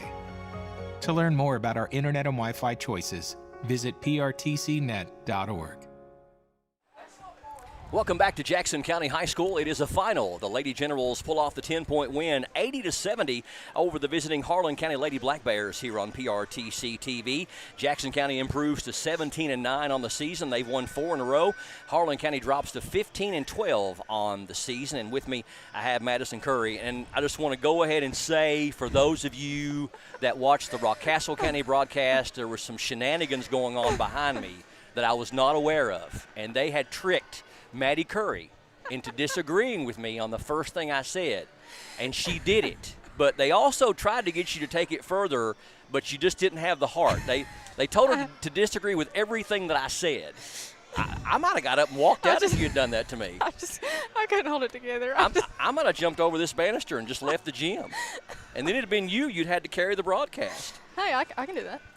We've had 3 close games in a row over really good teams. And we knew coming into tonight that there is not a more prolific scorer in the 13th region, 3rd in the state, Ella Karst. Talk to us about preparation for Harlan County coming to Jackson County High School, a very unusual opponent. We've only played 4 times since the school opened. Okay. Was there a tremendous amount of focus on Karst coming in? Yeah, it was just face guard her and everybody else help off when she drives. She's like a little lizard going through there. Oh, yeah, and deceptively quick. Yep. You know, and will shoot. As soon as she crosses half court, she's like Steph Curry. Oh, yeah. She's liable to shoot like it. Caitlin Clark. Yeah. Got to brag on your free throw shooting tonight. 10 of 10. Nice. And don't disagree with me. But the last 2 games we've called, you have gone 17 of 17 from the free throw line. That has to feel good, especially when you see what a comeback they mounted in that 4th quarter. And the goal is always to put the other team on the line and make them miss with no time coming off the clock. Yep. But have you ever put more time in on your free throw shooting than you have leading up to your senior year? No. You really worked on it, haven't you? Yeah. I mean, I can even tell on your rotation the ball's going into the hoop the same way every time, you know. So, but big win tonight. I know that we had the game that was canceled, and you got one more away game at Great Crossing. But just give us an idea. I know that we've got work to do, so we don't want to focus too much on the emotions. But you started out with Clay County. You played here the last 2 seasons of your high school career. What's it feel like? Is it surreal that this is your last home game on this floor? Yeah, it's pretty surreal. I think I realized it whenever I was shooting my last free throw, that was the last time I'd shoot on that goal. Didn't really sink in, did it? No. No. But we've got work to do, and we've got the district at OBI for the first time since 2018. I don't think it can be argued that this squad, even losing Kylie and how hard that was, probably playing the best team ball we've played all year. Do you feel that way as well? Oh, yeah, I feel that way. And talk to us about the way you all are communicating, reading off each other. It feels like it's been building all year, but it's getting better as the year goes along as far as knowing each other's movements and the passes and the timely stuff. I think that the middle is a lot more wide open now, and it just gives us a little bit more wiggle room.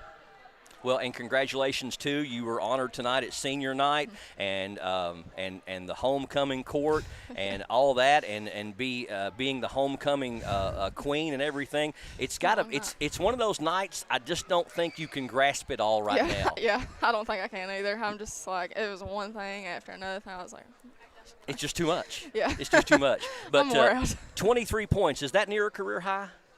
Probably. I have no idea. You don't know. Yeah. You're just saying, I'm just glad today's done. I'm just happy to be here. And we succeeded. So one more away game. You guys go up to Georgetown and take on Great Crossing. We're looking forward to hopefully covering you guys at the district. Tonight, you were a force, and you are our PRTC TV co-player of the game. 23 points and 6 rebounds. Maddie Curry, great job. Thanks. Hand off to your teammates here. All right. Hopefully they haven't been lied to while they've been standing over there. Price is right for somebody. Yes. Next up on the totem pole. Who have I got coming to me? It's going to be Abby. You know, I don't know, Abby. You know, me and your mom went to school together, and I'm going to tell something on her that embarrasses her that you can use if you want to. Okay. Are you ready for this? Okay. Yeah. 7th grade. Okay, we didn't have middle school back then because we went to school back when it was so long ago, it was walking uphill in the snow both directions, okay? So didn't have no middle school. And so we were sparking a little bit as 7th graders, you know. Okay. She was my girlfriend, and she broke up with me. Oh, what'd you do? Well, let me tell you what. The word I got secondhand was I was too nice. Oh. And she may not remember that, but you can utilize that against her if you so choose. Oh, I will. I will. I can read you, and like I said, I don't know if it's where me and your mom went to school together and were friends in school, but I can feel almost your emotion when you're up there at the free throw line. And I've seen games where it was like there was a lid on the rim, and it didn't matter how you threw it up there, it wasn't going in. But tonight, I saw 2 things out of you. You've been working on your free throws. You made all 4 that you took.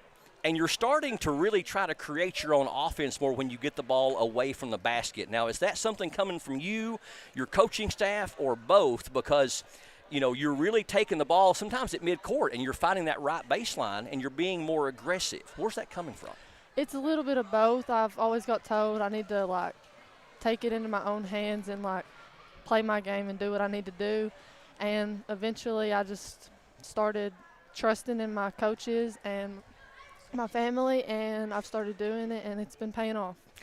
An aggravation point has to be for you as the team's leader in so many offensive categories. We've had a couple of games this year where we had a team down, and we had them down for the count. I know you guys didn't have Bell County down by as much earlier this week, but we let them get back in the game, push us to overtime. In the third quarter tonight, everything's firing on all cylinders. We get up by as many as 23, even to the point where the coach for Harlan County tries to send a message to his players and pulls all the starters off the floor for a couple of minutes. Yeah. We don't capitalize. Do you agree that the Jackson County Lady Generals have got to develop that killer instinct that when you've got a team on the ropes, you put them away rather than trying to play not to lose? I felt like in the fourth quarter we were all wanting that clock to speed up rather than saying, let's do what we got to get here. What is your thoughts on that? Because you've had multiple games in your career where we've really had a great quarter or a great half and then just start to get a little stagnant on offense. Yeah, I agree 100%. We got to learn that every play matters. It doesn't matter who's on the court, who's not, but we have to make sure that we're doing exactly what we need to do every play. You're saying goodbye as far as the home floor for 3 seniors, 3 starters. What's it meant to play with Curry and Creech and Shannon all this time here for Jackson County and you with 1 year left? But what's it been like to be around these ladies? Oh, it's so amazing. They're like my best friends, and just being able to go out on the court and have fun with them. And then I just like to play for Kylie from where unfortunately she is not able to. And I just want to always try to do my best for them. One thing about it, when Kylie went down, and we're hearing reports that she may have even torn it twice in that game. She may have had a tear earlier in the game, and then when Skeeter fell on her, it just finished it off. Yeah. You know, that particular game, you could see how our helium balloon just deflated after that. We were up by like 12 over South Laurel and then got lost by 21. The concern for me from watching this team as much as I have was that we weren't going to come together as a team, but it was like boom. Instantly after that loss at South Laurel, we did lose to North. Now we've won 4 in a row. And it's like you guys are truly trying to come together, if for no other reason than to honor how hard she played when she was on the floor. I'm starting to see better passes. I'm starting to see better communication. And it's all starting to build here in the last 4 or 5 games since Kylie's injury. Do you feel like the whole team kind of embodies that spirit that we're going to do this for Kylie this year? Yeah, we all know that she was our energy. She's what brought us. She's the go-getter, and we knew that we were going to have to pick up what she couldn't do anymore. And there's been players step up that I've been very happy with. Well, a great win tonight over one of the top scorers in the state. Ella Karsh, 3rd in the state in scoring, and she's top player that the game's never over when she's on the floor. And you had 30 points. What's a career high for you? In the 30s, right? I think it's 33 at Clay County last Okay, year. 30 points, 8 rebounds, 7 assists. You were 3 assists away and 2 rebounds away from a triple-double tonight. Hunter Carroll is just giving you prop after prop, talking about how unselfish your play is and how you get all your players involved. But a great win tonight, and looking forward to finishing it off on the road at Great Crossing and bringing home Coach Tyree's first district title at OBI. How do you feel about our chances? We're playing the best ball of the year. Oh, I'm so ready. I have nothing but good thoughts about district, and I think that it will go in our favor, and I'm ready to win. Well, you're going to lead us there, and I know it. Congratulations, our PRTC TV player of the game. Just a couple of rebounds and a couple of assists shy from a triple-double, 30 points, 8 rebounds, and 7 assists. Great game tonight, Abby. Thank you. We appreciate you for coming up and joining us. And up next on the team is going to be Kylie Shannon. Now, you have to understand that Kylie is the type of girl that when she comes up here, and we've done this player of the game thing a few times now because she's such a talented player, and she'll look at me and she'll be like, don't let me freeze. Don't let me mess up. I do it every time. But you don't. No, you don't. No, you don't. Now, I'm going to go back to the South Laurel game, okay? Yeah. I'm sorry to try to make you relive some PTSD here, but I know you've played it in your mind 1,000 times. Is it true or not true that you had 2 instances that night that you felt something that wasn't right? Well, honestly, when I was down there, I hyperextended my knee a little bit, but I mean, it was a little stiff. I didn't think anything of it. I mean, you're drilling's high, you're playing, you're in the game. So I didn't really think much about it, which, I mean, I don't know. All I know is that when I got down there, when the actual incident fully happened, I felt something pull, but it didn't really feel like my ACL. It felt more like my LCL. So I have no clue exactly how everything happened, but I mean, it wasn't ideal, but I mean, everything happens for a reason. So, I mean, I'm just thankful that it wasn't something that could have been even worse. Absolutely. And I like that attitude because for those of you that had followed Kylie's career, she's had several things jump in her path. We had mononucleosis and just a little injuries here and there, and then the ACL, and you've bounced back every time. I'm going to say this, in the 14 years that I've covered the Lady Generals, I have never covered a player on the girls or boys side, either side, that had better basketball instincts, that followed the ball better, that always found herself or himself in the right spot at the right moment. And I had a hard time even being a former radio guy from before I got into the grocery business with my family. I even had a hard time finding a word for you. I even went around into like garbage player and scrappy player, and I didn't know what to say about you. But you've brought such a unique set of skills to this team, and to show you the impact you make on this team, all I'm hearing from every one of them is we're playing for Kylie. I mean, it's not just from 1 or 2. It's not just from the starters. And the fact that this team didn't – now, you saw the rest of the South Laurel game because I saw you hobbling around trying everywhere in the world to come back in that game. I was trying so hard. You were walking all over and then the knee went place. Like that. I was like, oh, never mind. That's not going to work. That's not going to work. And the fact that you had us up. They had no answer for you that night. And we were up by 12 when you got hurt and lost by 21. Yeah. But after that game, I hate to say this, but it's possible that your injury was something that brought the team together in a way they could have not been brought together otherwise. The impact you've made on this team has been immeasurable at the point that they're all carrying a torch for you to the 49th District. Abby just told me, she said, I want to win district this year. for Kylie.